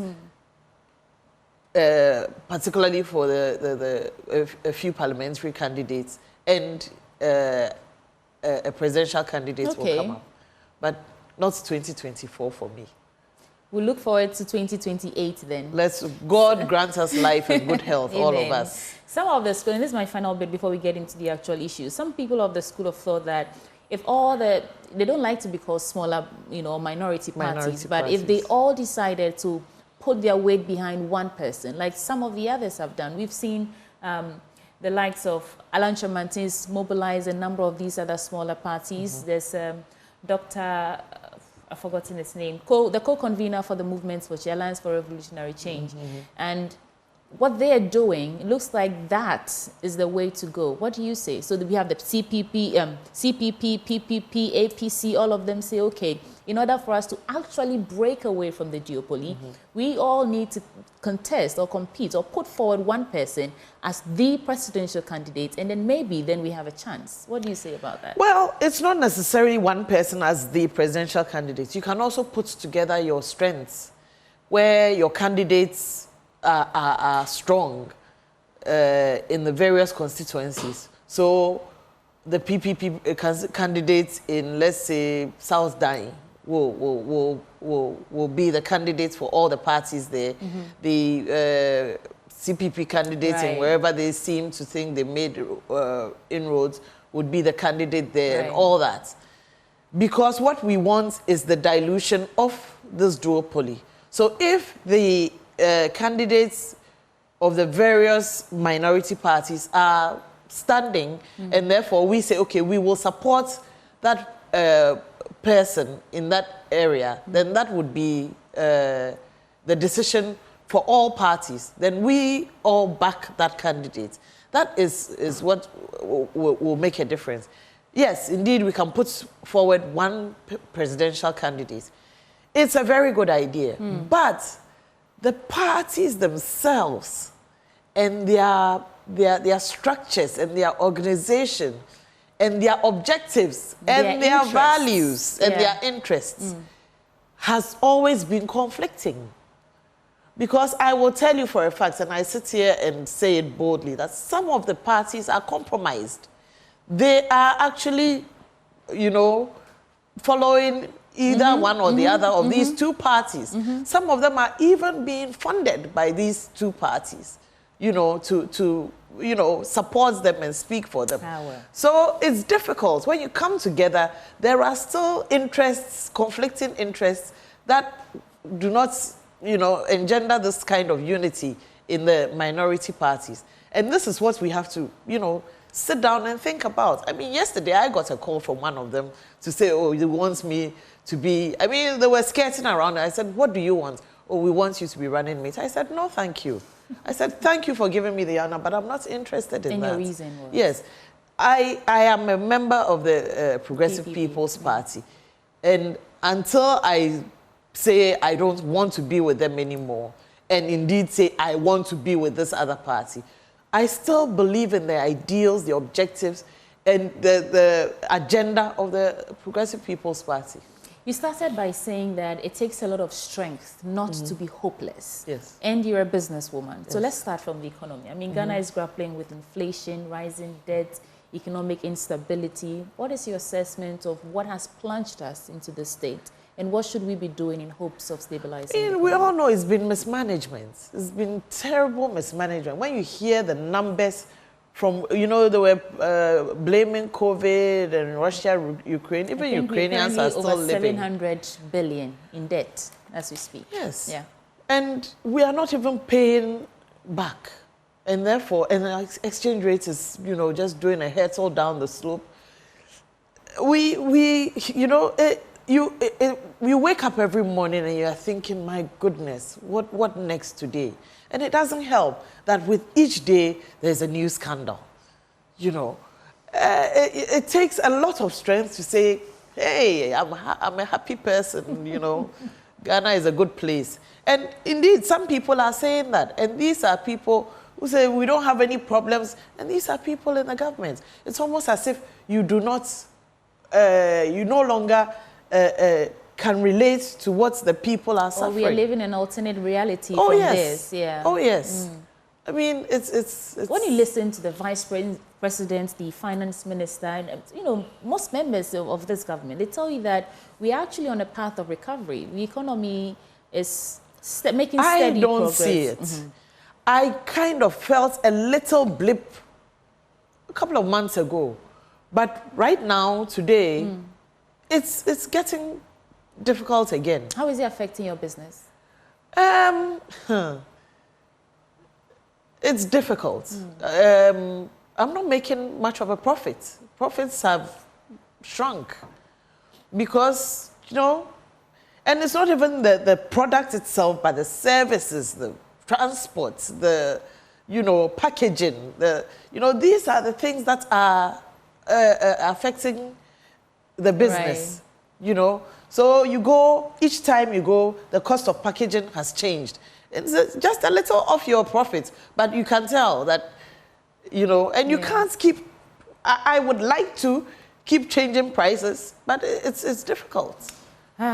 So recently, Ghana Water Company Limited brought out a report. There was a statement first on Friday, I think, about how they are unable to supply water because of Galamsey activities. Yes.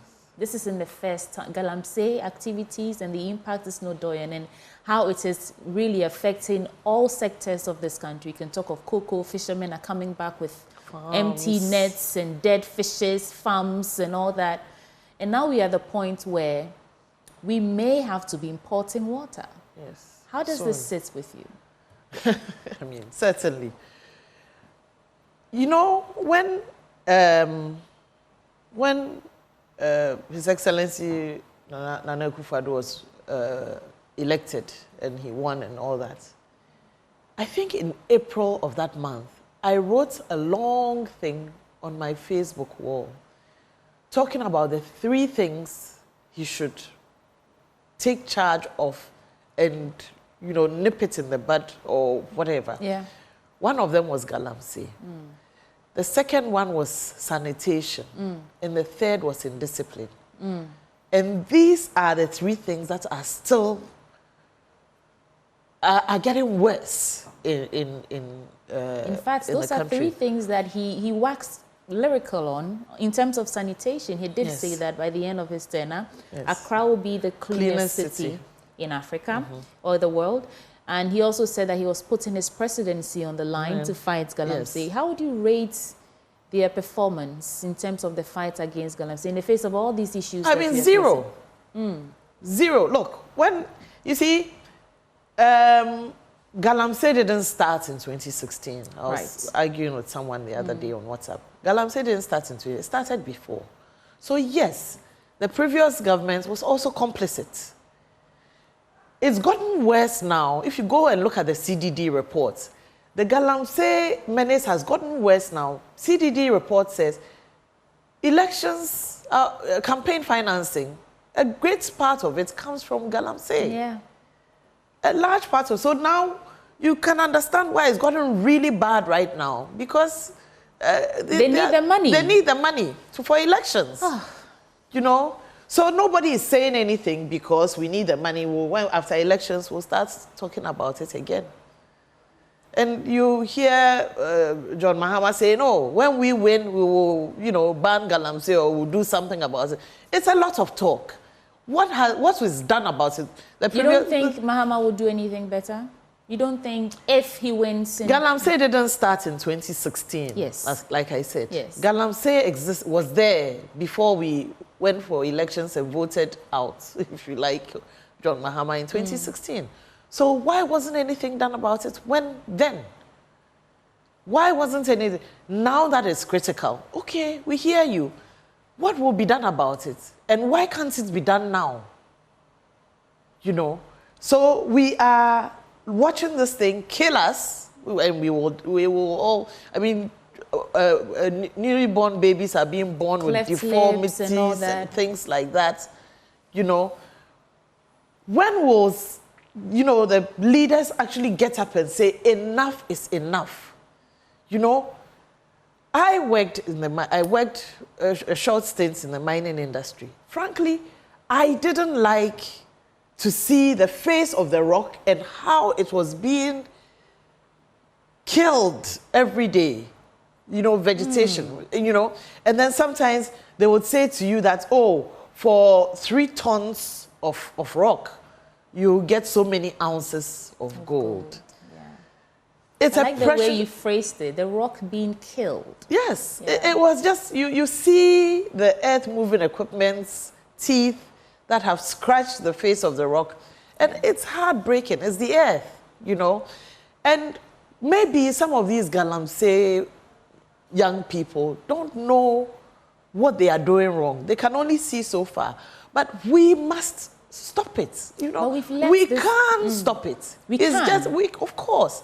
It can be stopped. But we've left the fight to our leaders for so many years, and it looks like it's just a failure. So what do we do as citizens now? What can we do? Well, I see that the media has taken it up. I see a lot of posts on social media. We are talking about it. But we actually need physical presence of security services to go in there and get people out of those forest reserves and our rivers. Look, when I was campaigning in 2016 and we drove across, I think that must be the Pra River. Okay. It looked like hot chocolate. It was so muddy, and this was in 2016. 8 years on, I don't know. We don't have a river anymore. And yesterday I saw a video where the river has actually entered the sea, and the sea is now brown. So why doesn't it bother you?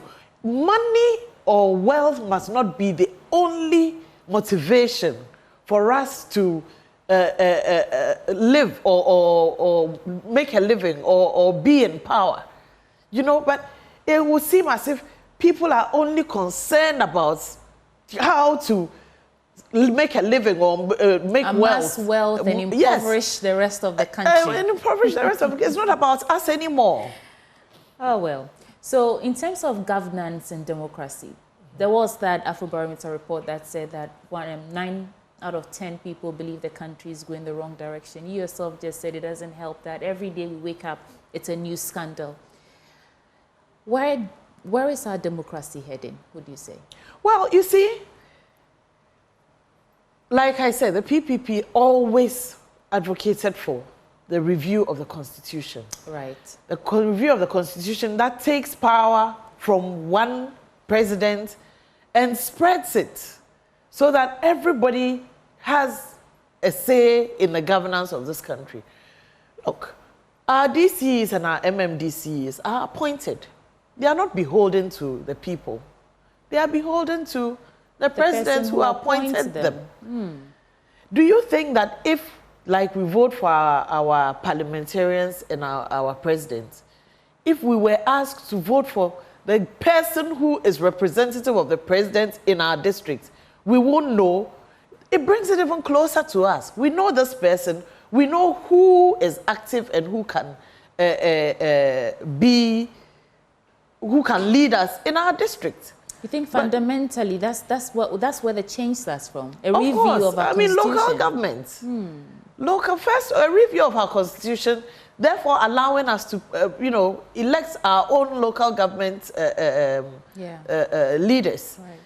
Right, currently, I mean, I don't know when the last time was where the district assemblies got money from their common fund. I've stopped, following it. But they say we don't have money, and therefore they are not doing anything, and therefore, they are just there holding a position, taking a salary, wanting to have sirens to drive around town, and this is what we have. But if you put the power in the people's hands to say, vote for the DCs, vote for the MMD, you choose, and then the people hold them accountable. This person didn't, just as they do for their parliamentarians. This person did not, perform. And therefore, we think someone else can do it. You are putting impediments in people's way by saying, oh, it must be partisan, it must not be partisan. Let's start somewhere. That is what I believe. Let's start somewhere. Water finds its own level. It's funny we are talking about water again, but water finds its own level. People know that some of these people are NDC or are NPP or are PPP or whatever. I think that at the end of the day, people also know who can do the work and not just be there as a figurehead. The failures of this country, the people who actually feel the impacts the most, I believe, are the young people, youth. And I mean, we are gradually becoming the we make up the most in terms of numbers in the country right now.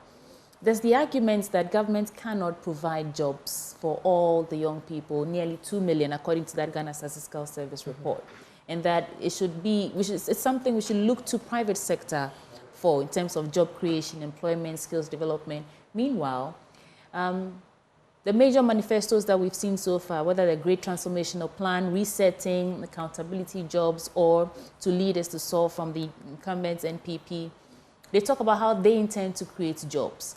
Where do we draw the line in that intersection? Is it something that, are they just waxing lyrical because it's time again for them to vote? And I remember Kadlinadi saying that politicians only think in 4 years because that's when people show them the power. Do you think they are making these promises of creating jobs because it's an election year? Or should we actually look away from government and all that and look at how private sector can jump in and solve the problem of unemployment that the youth is grappling with? I hate to take you back, but you had someone like Dr. Papa Kwesi who promised jobs, provided jobs, even before he was elected into power, or he ran for president. He was doing all this, private sector. And he had his banks, GN Bank, in almost all the districts across Ghana. But what did we do? We killed it, right? So these people, there's just talk.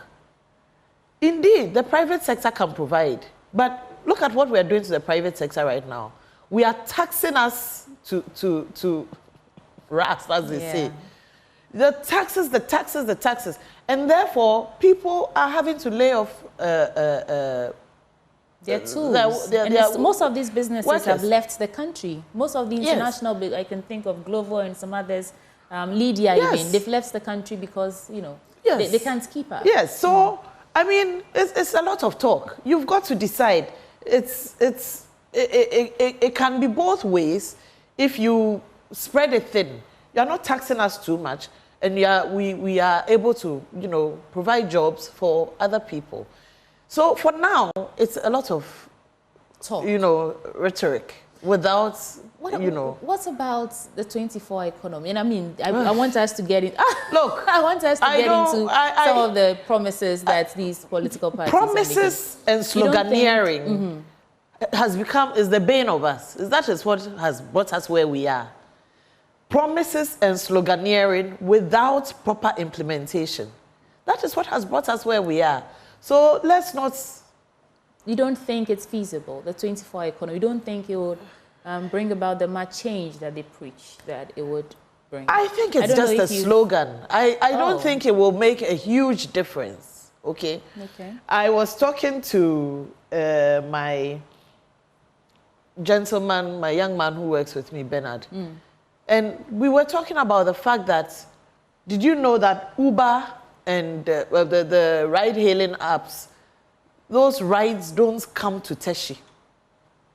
And they don't come to Teshi because of the security. Apparently, the young people, the people there, attack them. Yeah. And I don't know whether they take their money or they take their cars, but they attack them.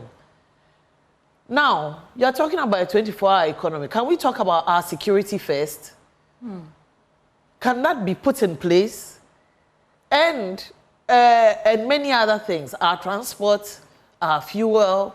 There are so many... Streets light, they're very basic. Thank you. Lighting. There are so many basic things that need to be put in place for this 24-hour economy, whatever it is, to work. So let's not be fueled with sloganeering. Free SHS, we had it and the slogan and they implemented it. And look at where we are with it.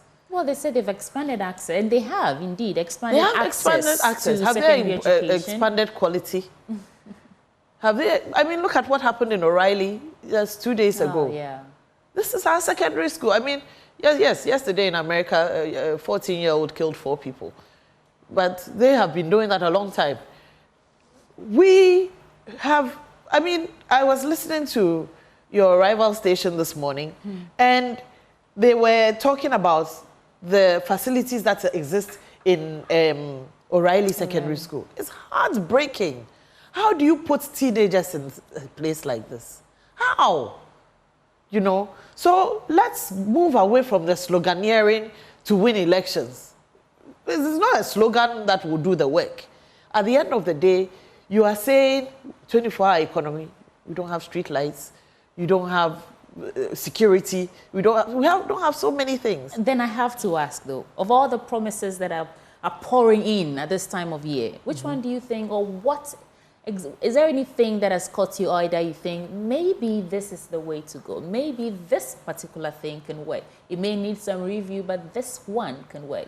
It could be Cheddar's 12 pillars, Alan Tremantin's Great Transformational Plan, the NPP, the ND. What has caught your eye in this season? What has caught my eye has been the Great Transformational Plan of Alan Tremantin. Okay. What about it? And it lies along, it's very nearly aligned to the 10-point agenda of the PPP. Okay. There is, he actually talks about the constitutional review as well. Okay. I think that if we don't look at that constitutional review and take some of the power out of the hands of the president, we are going to have the same thing. It talks about corruption and how they are going to deal with it. Because a lot of where we are right now, a lot of it is due to the massive levels of corruption. And that is enabled because of this winner-takes-all system that we have, And therefore, that resounds with me better than anything else. Okay. So you think you're leaning towards that, of all the other promises. I think that's very interesting. What about the 10-point agenda of the PPP? You are a member of the PPP. Well, I thought you would go there. That is there, but like I said, we are still getting the PPP together. Okay. We are still trying to organize, and we'll come out soon, hopefully. Hopefully. Let's talk about women now. Yeah. Well, there's the affirmative action bill that's been passed. Great news for women, and congratulations to all the women in Parliament, those who participated in making this a reality. Do you think that begins solving the problem of the gender inequalities that we face in this country in our hope or quest to reach gender parity at some point? It should. It should. But I will say that even you, the media, didn't make enough noise about the passing of the affirmative action bill. I thought we did. You didn't. It wasn't enough. It wasn't enough at all. And maybe it was passed at a time where most of the primaries have been done and things like that. But I would wish that next time, or even during this time, let's push for the women's leadership in the parties. And let's insist on it. We thank God and we thank the people behind the Women's Manifesto and the Affirmative Action Bill, Net Rights, Abantu, all these women who worked behind Shilaminka Premo, Auntie Rose, Mensa Kutin, and all these women who have been fighting and fighting and fighting. And finally, we've had the Affirmative Action Bill passed into law. Does it concern you, though, that since it was passed, the president hasn't yet assented to it, signed it into law? Of course. But there are so many things he hasn't assented to. So we see where it goes. Maybe he wants to wait, and when it's somebody else's time, he will. That person will do it. I know that there was something he said about when the next president will do it, or something like that. Maybe that's what he's waiting for. But for someone who was the champion of women. Women's champion at the AU, I think he was. It's disheartening. Not a good look, eh? It's very disheartening that he hasn't assented to it as yet. But we have great hopes that he will. And starting from local government, we, the women as well, because it's not just enough that the bill has been passed into law, it must also ginger up women on all spheres to start to seek and take up leadership positions. Seek and take leadership positions. I like yes, that. Because we sit down and we complain and we twiddle our thumbs. But a lot of the things, particularly at the local level, look, it is the women at the local level who fund the local assemblies. The women in the markets, the women with their little trades, they are the ones who are taxed. It is their money. So why wouldn't you want to have a say in how that money is expended to improve your surroundings? We nurture, we care for, we bring up the people. We know what we want our surroundings to look like. So we must seek and take up those positions. There's still a lot more that we can be doing as women, you say. Oh, yes. So let's talk about mentoring women Ghana. What's the latest there? What are you doing? We are working towards our next big program. Okay. We've been a bit docile. We need funding. As is always the case. Yeah. But we have platforms where we interact with our mentors and our mentees, and we'll be recruiting the next phase of mentees, the next cohort of mentees in October. I've enjoyed my conversation with you. Please give me a wrap of your thoughts and then we'd go. Well, like I said, I wasn't looking forward to coming here. I wasn't. If you ask your producer, I griped and griped before I came. I've enjoyed the conversation, even though it seems, you see, it seems like you're complaining all the time and you don't see anything positive. There is some positivity. We are alive. We are well. We are healthy. I mean, God forbid that we fall sick because our health facilities, I mean, really. So we thank God each day when we wake up and say, you know, and find ourselves in good health. But we are more and more leaving this country to the people who dare, only the people who dare. And some of us must also be daring and go in there and try to change things. Either we are supporting people who want to run for office, or we ourselves are saying, you know what, I want to make a difference and I want to run. But at the very least, do not lose hope. Do not lose hope. I like how you ended it. But where can we get some of your palm oil? Because I know that is very important to you. Before you well, your Jomi. My Jomi. Original Jomi. Yes. Without Sudan dye. Yeah. It's at, you can go to VAG, the clubhouse. You could go to Finest Supermarket in Laboni.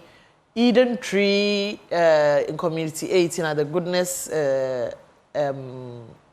filling station. There's a fuel station just as you get off the motorway at Community 18. Okay. It's there. Is there a number to call? Just in case you... 055 986 8800. Thank you for giving me this platform to Please market say my it product. again. 055 986 8800.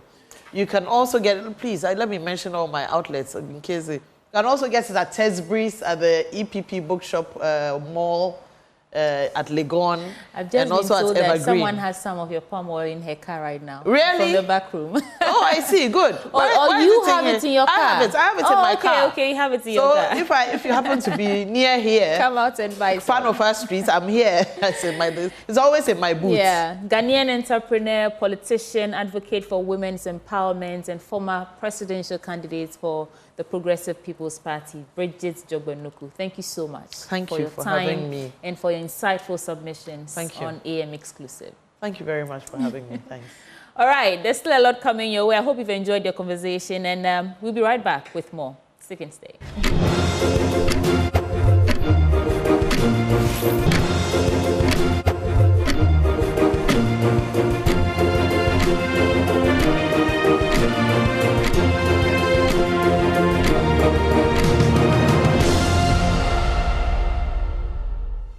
This is your election headquarters, and we are bringing you details, updates on everything happening leading to December 7th post. It is 93 days to the elections, and so wherever you are, tune in. This morning, we're going to have a conversation with the leader and founder of the All People's Congress, Hassan Ayariga.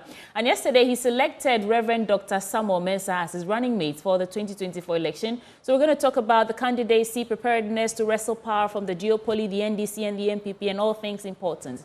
Thank you so much for joining us for this conversation this morning. You're welcome to the AM show. Good morning, and thank you for having me. You look good. Thank you. And you don't look bad yourself. I like the combination of the colors. Thank you. It was done by my wife. Oh, great. And a belated birthday anniversary to you. Yesterday was your birthday. I didn't get my cake from your office. I'm asking them to bring it. They'll bring it on the set. They should, so that we cut the cake right here. Anyway, so, thank you very much. Yes, thank you. Yes, it's good to have you. It's 93 days to the December 7th elections. Yesterday, you unveiled your running mate. Let's start with a wrap of how you're preparing for the December 7th elections. Good. After the running mate program yesterday, we are scheduled to submit our forms and file on the 9th of September. That's coming Monday at 11 a.m. Okay. And then after 11 a.m. submission, the next program will be on Sunday. That will be the 15th of September, where we intend to launch the Manifesto of Hope, Nation's Manifesto. That's the title of your manifesto, the Manifesto of Hope. Yes. The Nation's Manifesto. The Nation's Manifesto. Okay. And that is going to talk about the solutions that we find ourselves, the way out where we are today, how we should come out of our debt stock, which is the most important thing, how to create jobs, how to make Ghanaian economy a production, manufacturing, and industrial hub. You cannot jump to industries when you don't have a manufacturing and a production hub. And then how we're going to increase the productivity and then the economic lockdown. That is the major policy, economic lockdown. That will be explained further when we're launching the manifesto. And many other policies. We have almost 61 policies. It's a circle. The 61 policies, because of where we find ourselves today, one policy alone cannot change the future of our economy. 24-hour economy is good, but it falls under our 30 policy, number 30. Okay. Digitalization is good, but it's under our e-governance. Digitalization should not be a policy. It's under the policy of our e-governance. Okay. So So these policies are what we intend. We are not making promises. I've always said, promises have failed Ghanaians over the years. We need to begin to build some kind of policies and foundations right from where we are today, so that after the 4 years of Hassan Ayariga's leadership, I don't have to be president. Okay, we will discuss this. We'll get surgical with all these assertions, but you made some remarks yesterday at the unveiling of your running meeting. So let's listen to some of the things you said, and then we'll come back and discuss. When we refuse to make changes, then we are endorsing corruption. We're endorsing mismanagement. We're endorsing bad leadership. We have seen the leadership of both parties, the NDC and the MPP. They are not new to us. We know them. 16 years each of the NDC and 16 of the MPP. And we've been crying for change. The Ghanaian people have been crying for change. Every day you keep saying you want to change, but you are adamant in making a change. Because you say that when you vote, the other political parties, they are not going to win. But I disagree with that. I disagree. It is only when you make that change that the other political parties will win. We cannot sit down and fold our arms and agree and allow certain groups of people and crop of leadership to mismanage our country, and then we sit aloof and say we are tired. We don't want to see them, we don't want to vote them. But you don't come out to vote. So their members, their die-hard members, will come out and vote for them to win. They will get a leader that you don't want. They will vote a leader that you don't want to have, because you have refused to make that change. We're over 70 million voters, but when we go to the polls, we record 12 million. What it means is that over 5 million Ghanaians do not vote, or probably are not interested in voting for NDC or MPP. But we, the APC, we are offering ourselves to the 7 million Ghanaians who do not want to vote for NDC and MPP. Make us the third force, because we are the third force for you. You can sit down and think that the third force must come automatically. The third force can only come when you make that decision. When you Ghanaians make that decision. We have made ours. It is the turn for you, your turn to make that decision.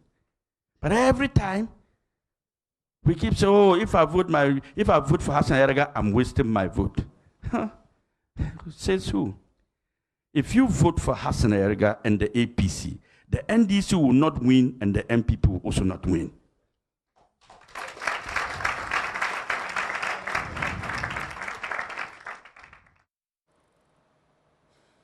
So there you have it. You know, the interesting thing about all that we heard right now is that call on Ghanaians that if we claim we want to break away from the duopoly, or if we say that we want something different, and yet we are afraid to spoil our votes, we will never really make any significant headway.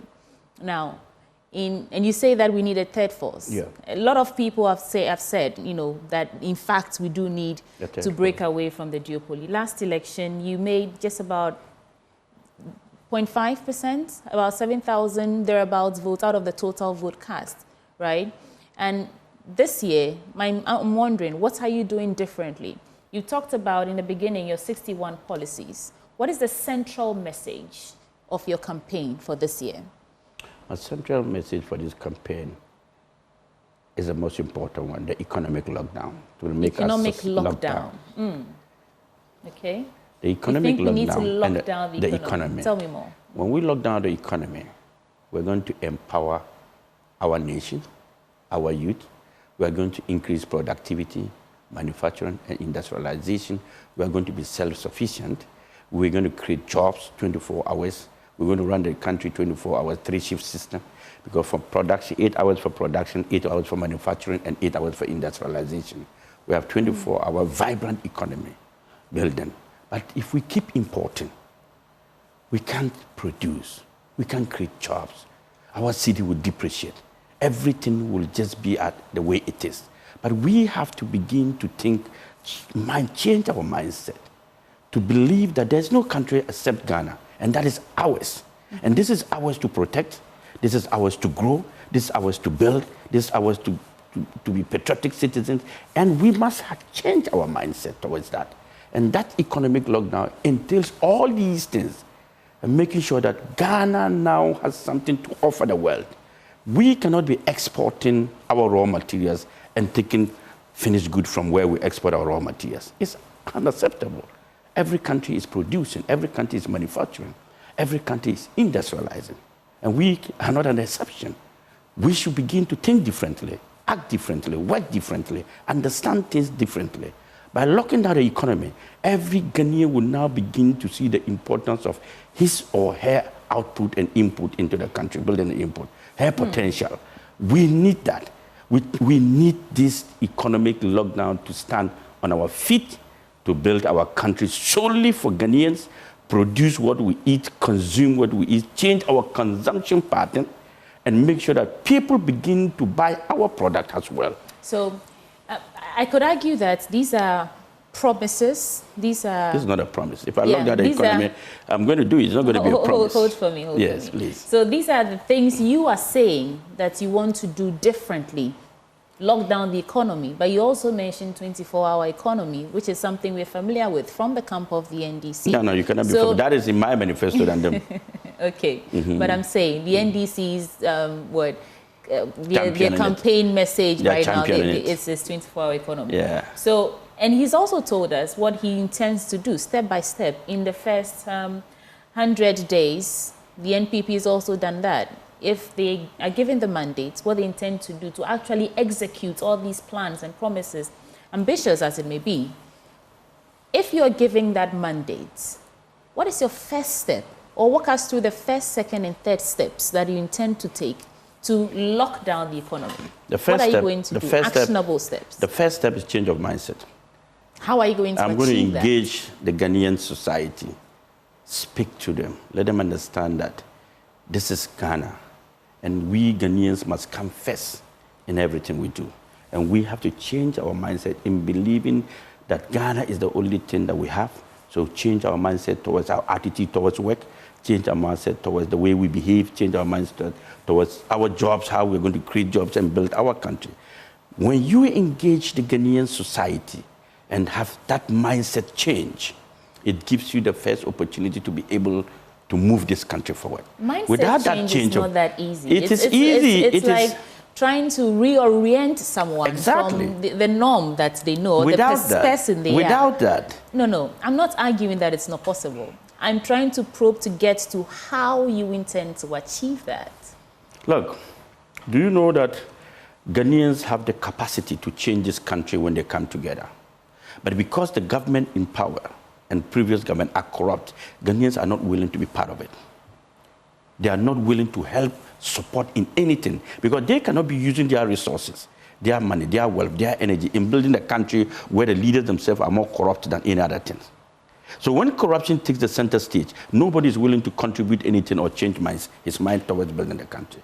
But when you have a president who is unique, who tells the people the way it is, inspire the people, let the people know that he is coming to serve them, not they serving him. Let the people know that there is not food like everyday table food for everyone. This is a center where we believe in an inclusive governance concept. Everybody is given job, not because you are an APC member, or because you voted for Hassan Ayariga, or you voted against Hassan Ayariga. You are going to be part of nation building because you are qualified, you are a citizen, you have the requisite knowledge and talent and skill to build our country. So we are looking for this group of Ghanaians, not APC members. So that mindset change, without the mindset change, we will suffer a lot of deficit in trying to implement any kind of policy. Until the Ghanaian society believe in the leader that they want, that this is the leader that is coming. And that is why in one of my presentations or my interviews, I said that President Mahama becomes president, the economy is going to be bad. Vice President Mahmoud Bawumia becoming president, the economy is going to be disastrous. Because that mindset of Ghanaians trusting in them is no more. Okay. It's no news that President Mahama is coming back. Ghanaians will feel like, oh, he's been president before. What are we going to do? They're adamant in anything. All right. Baumia comes, they say, oh, I mean, this guy has been saying a lot of things that we don't look at where the economy is. But Hassan Ayariga coming will, first of all, the mindset of Ghanaians is going to change automatically by the leadership or winning of Hassan Ayariga as president. Okay. They'll begin to say, this is a new man. This is a new party. Oh, let's see what he's coming to offer us. And all this is in your manifesto of hope, the lockdown, economic lockdown, and you say the date is when, the 16th? The economic lockdown is not the only policy. No, that's it. The message is... That is one of the messages of the 16 points, 61 points. And your manifesto is called the Manifesto of Hope, the nation's manifesto. And I'm just confirming the date that it is coming. 15th September, Sunday. 15th of September. UPSC. All right, we'll look forward to that. Now, you recently unveiled your running mate ahead of the elections. Can you tell us more about his qualities and why you chose this particular person? What's unique? What's his unique selling proposition? First of all, we believe that in order for Ghanaians to change their mindset, they're always thinking about a third force. And they want a third force that is a united third force. That's what they've been talking about. We want the minority political parties and the minor, movements and groups and so-called independent candidates should all come together and build one force, one team, one party beside the NDC and the MPP. So we can have three parties going into the election, the NDC, the MPP, and the Alliance Party. We have started. We have reached out to many of the movements and groups. 3 of them joined us so far. Others are coming on board. And out of the 3, we've decided that we're going to give them the opportunity. I am not a greedy person. I'm not the kind of leader who just believes in myself alone. I believe in inclusive governance and leadership. So we decided that, okay, I am a flag bearer already, going into the 24. They are movement and group. He's an independent candidate, 3 other independent candidates. So let's pick one of them as the running mate to succeed the old running mate so that we can, from the one that we have in 2020, so he's a party member. But these ones are not party members. They are alliance. They are groups coming. So we want to have the collaboration of the 3, in fact, the 3 of their movement coming to collaborate with the APC. So what you are seeing is not APC running mate. The man you are seeing is an independent presidential candidate, an economist, a socialist, a lecturer, a reverend leader, a good Christian who has come to join with his team. He's not coming alone. He's coming with 3 different movements to join the APC. So the APC is unique now with about 4 different movements joining it. All right. So our future votes is not going to be like the previous one that you see. And we are working towards getting other minority parties to join you. To join us. Why don't you all, and I was just asking Bridget Jogwanuku that same question. Why don't you all come together as one and then rally behind one person? Because that gives you, more power than as individual minority parties. I've tried that with them. I've tried that with 10 political parties. I've had meetings in my house, in different hotels, in my office with them for us to come together and build one party. And this was the idea. I said, instead of we all going to election with different political leaders, let's go 2 years before the election. This is when I started. Way back in 2022, I told them, elect your flag bearers. From now, bring 10 different flag bearers. APC flag bearer, GUM flag bearer, LPG flag bearer, PNC flag bearer, CPP flag bearer, GNCP flag bearer, NDP, all the 10 parties. I have a list of the framework. And then when we elect all these flag bearers, a year and a half before the elections, we go into a Congress, giving each party 1,000 voting capacity at the Congress to elect one from the 10 flag bearers. And that would have given us the unique transformation and unity we're looking for. So what was the challenge? Why couldn't that... as we sit now, the only minority political parties among them is APC that elected their flag bearer. About in March. The CPP did theirs yesterday. Some are doing theirs today.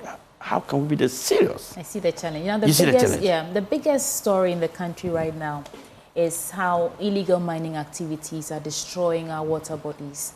And it's not just about leadership anymore. Citizens are devastated that Ghana Water Company, in fact, Water this morning bodies. I read a report, an article on myjoy9.com that they might be soon supplying just 30% of water. How do you intend to tackle the menace of Galamsey as if you're given the mandate? You want me to talk about my manifesto today?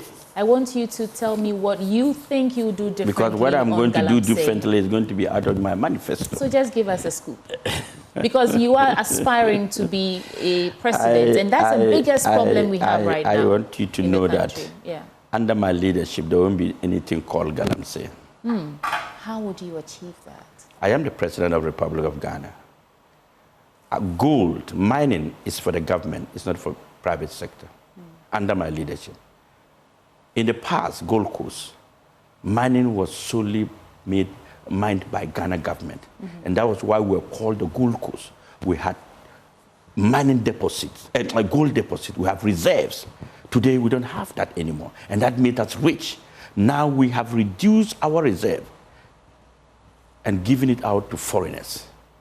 And they are the ones destroying the water bodies. We cannot control our youth. And because we cannot create jobs and train them, skill training and other training, they are on the street mining in what we call Galamsey. The wealth and sovereignty of Ghana include mining, include the gold deposit, include the oil deposit. That is the property of the state and the government of Ghana. And that should be solely and only managed by the state and the Republic of Ghana, and not any other individual. There are certain aspects you can go and do business. Under my leadership as the President of the Republic of Ghana, you cannot touch our mining deposits. You cannot touch our oil deposit. Government is the only authority that has the power to mine. So you're talking about stricter regulations? Changing the regulations, changing the, I mean, this or country, stricter enforcement of already existing regulations? all these because we have the Galamsey, laws. all these Galamseys, guys, we are going to put them under a mining institution training skills, where they will now go and train and learn how to mine. And government will employ them. And they'll be part of government labor in mining in various aspects. So I don't want to talk much. I don't want you to, my manifesto will be also, going out. Yes, we're looking forward to that. Right? I mean, it's the season. Everybody's talking about what they want to do. The and manifesto will be going out. The onus is on us as citizens to absorb these promises so that we decide look at what is happening to water bodies. Now, you also mentioned youth unemployment, and you said that's why the youth are out there involved in Galamsey. We know that nearly 2 million young people are neither in employment, in any skill training. And so, yes, like you said, they are involved in Galamsey. How do you... betting. Well, I heard you say that, I think yesterday I was listening to you, that betting is an addiction, and your daughter wouldn't want to get into betting. Not at all. How are you going to change the status quo about betting, unemployment, just briefly, and then we get into what... When you spend so much money in corruption and wastage and mismanagement, your focus is no more on the empowerment of your young people, their lifestyle, their training, and where you want them to be. So you desert them, and when you desert them, where do you think they're going to go? When you pour water, or when you don't find way for water, it takes any route, it goes anywhere. It can flood anywhere. And we've been having, sometimes we don't learn from the mistakes. Things happen for us to have a different mindset of how to handle it, but we don't. So the youth of this country do not have jobs. They are not properly trained. Their Ghanaians are not interested in even creating, the leaders are not interested in creating avenues, or enabling environment for them to thrive. So they are anyhow. Under the APC, Ghanaian young men and women will not come out of school and be looking for a job. It's under my policy. I would tell you guys this on the 15th, how we intend to do that. No student in Ghana, no graduate in any of the University of Ghana will be scouting looking for a job out there. Before level 300, level 400. And you're going to achieve this how? Planning. We have a national development plan that you want me to say everything, but I'm going to say a little of it. We have a national development plan that will be captured and be drafted based on our national database. So we have a national database policy that is going to capture every Ghanaian, every details of everybody, where you work, whether you're a worker or you're not, whether you are you have home or you're unemployed, and what do you call homeless, or what do you do, your salary, your income. You, for instance, all we need to start with is your unique identification, which is your mobile phone number. The first unique identification of everybody. We're going to start with your mobile phone, because you cannot change. Nobody has two numbers. What about the Ghana card? The Ghana card. You can have more than one phone number. Yes, it will be keyed in. Okay. But it's unique. Whether you have 10 phone numbers, it's unique to you. Nobody has same phone numbers with another person. Okay. So in the details, your phone number comes, your information, your facials comes, your home address will be captured. Isn't that what the Ghana card is already doing? The Ghana card is just a card that has been ruled out just to change our voting pattern and allow us to do certain. What we are doing is a data. It's not a card. Okay. There's difference between data and card. We are capturing data. Ghana card is going to be part of the little data we are going to capture from. But data is different. When you don't have data, you don't know what you're doing. Because in this environment called Joy News, there should be a data of every worker keyed into the system. Their salary structures, their telephone numbers, their home address, their facial recognition and pictures of everything, their, fingerprints. All this will be captured. Even blood sample under the data will be captured. Blood sample? Yes. Blood sample. That's ambitious. But But when you are serious, you achieve.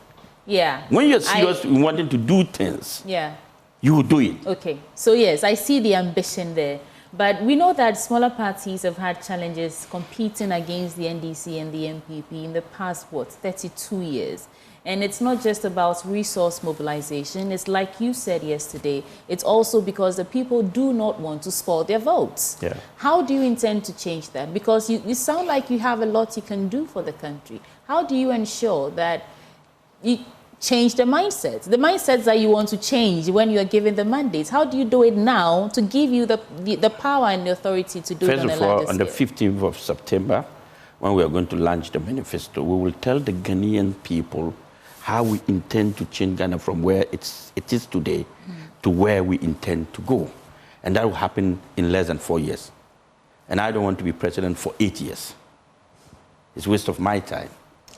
No, it's really a waste of my time. Okay. I mean, what is there after you have put up the institutions and structures in place? You think you can do all that needs it's to be because done we don't work. Years. We see the magnitude of the work. It's because the politicians themselves come into office and don't do anything, the work is much. But I tell you, Ghana is just 30 million people with just 16 regions. And if we want to really work, 1 year we should reach out to everybody and see how everybody is faring, how everyone is living, how we can support everyone, how we can share the national cake to reach everyone, how we can create jobs for every Ghanaian citizen to be part of the national cake, how we can train, give skill training and entrepreneurship to young women who do not have jobs. We cannot abandon people because they've not gone to school. We'll give them skill training so that they become part of the work. Everybody will be trained in this country. We must begin to work 24 hours around the clock, 3-shift system, every day, every night. We cannot sit down and sleep 16 hours and want to be economically independent. Well, I don't think the youth in particular are sleeping. It's just they are. They're engaged. The system allows them to sleep because the system says only 8 hours a day. I don't think Ghanaian youth are lazy. I'm not saying they're lazy. So they're sleeping. A nation that sleeps more than it works cannot be economically independent. Right. Let's talk about the Electoral Commission, and they've come under scrutiny. You haven't finished answering one of your questions. You said, how do I intend to change the minority parties? I seem to be racing against time because we have it. So go to the Electoral Commission. I do want to get that go to before the Electoral Commission. How do you intend to change the mindset? We intend to call on Ghanaians. The voter apathy in Ghana is increasing by the day because of the failure of NDC and MPP, the mismanagement and corruption scandals of the NDC and MPP. Ghanaians are refusing to vote. They don't want to vote, even though they go and register. The huge chunk of Ghanaians who do not want to vote is alarming, and it's going high every day. and it's going to increase up to 7 million. APC and Hassan Ayariga is targeting these citizens who are adamant in voting. They are the third force. There's no third force. The third force is the ability to make a change and vote for a different political party. That makes a third force.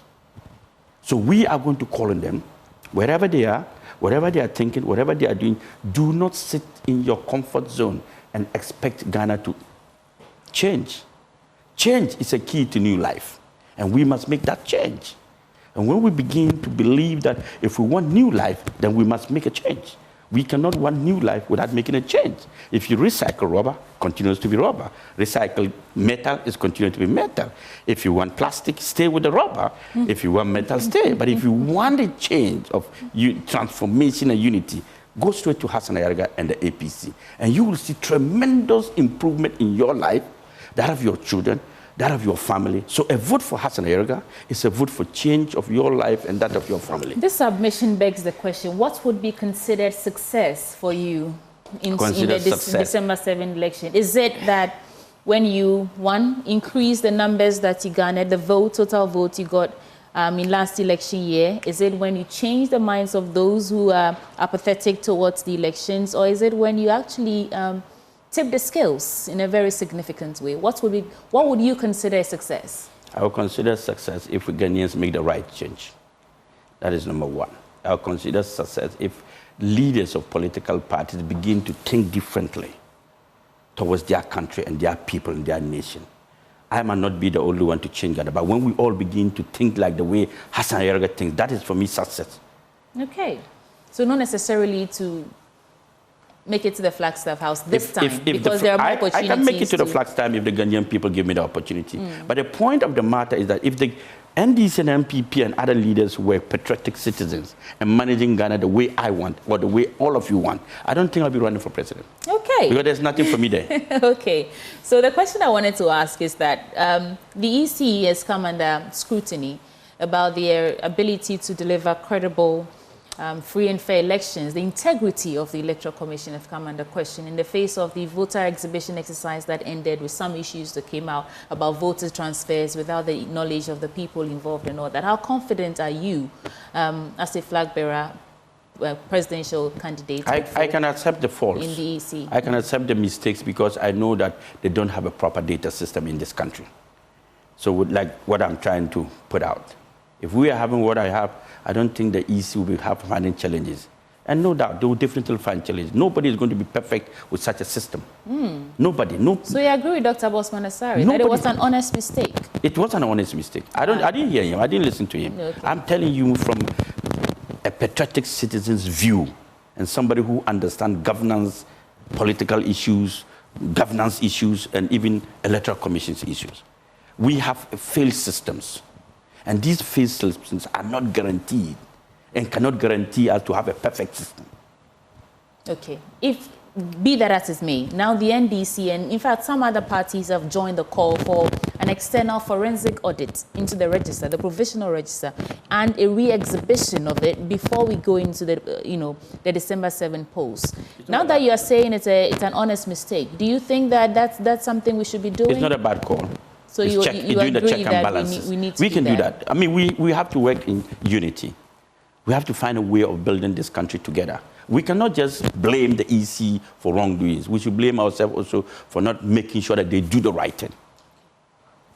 Now, some critics have questioned your seriousness as a political party and presidential candidate hopeful. Yeah. They think that your candidacy is more a business strategy than a presidential aspiration, in that you're a businessman and to be seen as someone who wants to make it to the Flagstaff House and change the status quo of the country benefits you as a businessman more than what the actual intent is to get to the Flagstaff House at the seat of the president and make some change. What's your response to those who say that? Successful man, and I've achieved more than Ghana has achieved. You've achieved more than the whole country has achieved. Yes, at my age. Okay. At my age, what I've achieved for myself, if Ghana could do that, I think we will not be running for president. So as a businessman, I know how to do business. So is this really a business strategy? It's not a business strategy. It's a kind of leadership from my business perspective. that I'm going to change the Ghanaian society using my knowledge, experience, wisdom from that business field to change Ghana. Ghana is a business country. We are not, we're not supposed to be dependent. We have resources that we can use to do businesses. We have resources that we can trade with other nations. We have resources that we can be rich. When we use them judiciously, we will be rich. But when you have, the Bible says that lack of vision, my people perish. When you have leaders who have no vision, who do not understand the status quo, exactly, we'll be going to IMF 17 times. As a businessman, you can go and check my record. I have never ever been to the bank to borrow. Never in my life. So as a leader of the political party, I don't think if I am president of the Republic of Ghana, I'll be going to IMF. I will have so much resources as a nation. My people will have wealth that they cannot imagine. Ghana is a blessed nation with so many mineral resources, gold, diamond, bauxite, manganese. Mention, how can we be poor? Ayariga, if you don't win this election, would you continue your fight against all the failures of this country as a whole? And what would you be doing differently? If I don't win this election, whoever wins, I'll be the consultant for the nation. But I'm going to win. But I'm going to win. I am telling Ghanaians to make that change and make me the president. Okay. But in an unlikelihood, I don't become president. I'll be consultant for the Ghanaian government. A consultant Yes. for the Ghanaian government? Yes. An inclusive consultant, so that we run this country together. I don't want a position, but I want to consult for government in so many aspects of running this country. I cannot waste my talent. I cannot waste my knowledge. I cannot waste my experience.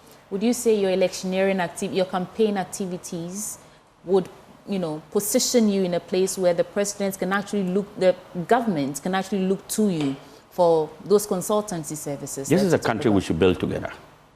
And where I sit, I speak with both presidents, former and current, in terms of governance issue. When I see something and it's wrong, I pick my phone and tell Mr. President, I think if we do this, I cannot say the many calls I have made and many things have changed. That is just between me and them. And them. Whether President Mahama or whether President Akufo-Addo, I am a unifier. I'm a leader who believes in an inclusive governance concept. And I don't think because I sit on a different chair, I should not add my knowledge or my experience in building our country. It will be unfair to myself as a body, as a human being, and unfair to Ghanaians as a leader. So anytime I think that is something important, I reach out to both government, whether in John Mahama's time or in Akufo-Addo's time. This is me. And I think that if we all have that mindset, that we can run an inclusive governance without necessarily sabotaging each other and pulling each other down and calling each other names, we'll be in a better place. Look, where the NDC are today, they have leaders that are good. Where MPP is, they have also good leaders. But when we begin to see the value of each other, that the president is in power, and the former president is able to call the president and say, Mr. President, I want to meet with you. I want us to do A, B, C, and D. You are helping building your country, Ghana, and not destroying the MPP. But we like the issue of propaganda in this country. The propaganda is becoming too many, too much. So we pull each other because we want to be. We can help each other and still win elections. I can come to the enemy's house and praise him and get his supporters to follow me. But if I go to the enemy's house and insult him, I'm getting more enemies. Which is why you are not against any of the political parties. I'm not against them. In fact, you are All People's Party. You are yes, for All People's Congress. So let me ask then, would you say that your utterances, your campaign activities, and your relationship with the government and opposition positions you in a good place as a businessman? It's not about business. No, but you are, first and foremost, before a presidential candidate. I don't run business. I don't do business. Okay. I don't do constructions. I don't do government contracts. If someone asked for the source of your wealth, you say you're a businessman. I am a businessman. Right. But So I'm not saying that you're in business with government. Yes. I'm asking. I am not running. I'm not like businessman. others who are running president because they want to go into business. Okay. I made this statement that now the presidency has become so muddy to the extent that everybody gets up, and when he has some coins, he calls himself an independent candidate. He calls himself a movement. He wants to run for president. Money cannot determine who runs president. And that is why I'm angry with the EC. When they made the filing fee at 100,000 Ghana cedis, I called them and said, look, where I sit, I'm looking at the hardship of the Ghanaian people, the suffering of the Ghanaian people. It doesn't matter. But we cannot be selling our country to the highest bidder. If we continue to raise filing fees this much, one day we'll have the whites who have naturalized that I will come to the policy of my passport, and it will. We just have a few minutes to so go. it will come to a stage where the whites, Ghanaian whites, boys and girls, will form a party and sponsor a white man who holds a Ghanaian passport to become the president of the Republic of Ghana. Because we are selling it to the highest bidder, and we cannot continue to monetize our elections and democracy. Democracy in Ghana is now for sale.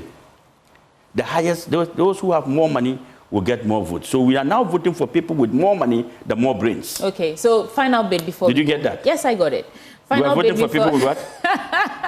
Final bit before we go. How would you assess this, not just this current administration, but the previous one and this one? I mean, it's always been between the two of them. How do you assess the fight against corruption? A lot of stakeholders have said that the #1 problem with this country is a lack of will to fight. Yes, and corruption. when I become president, they should be careful because many people go to jail. So how would you assess the current? Assessing them is that they are the corrupt ones. On a scale of 1 to 10? On a scale, no, let me tell you something. Everybody in Ghana is almost corrupt. 90% of Ghanaians are now corrupt, including the woman in the market, including the filling station owner. Go and buy fuel and see. Instead of them giving you 4.5 liters, they give you 3 liters. They adjust there. So assessing them in corruption, I don't know, just people, can we even assess them? But the fair is that I don't see anybody fighting corruption under both leadership. They're just talking about it.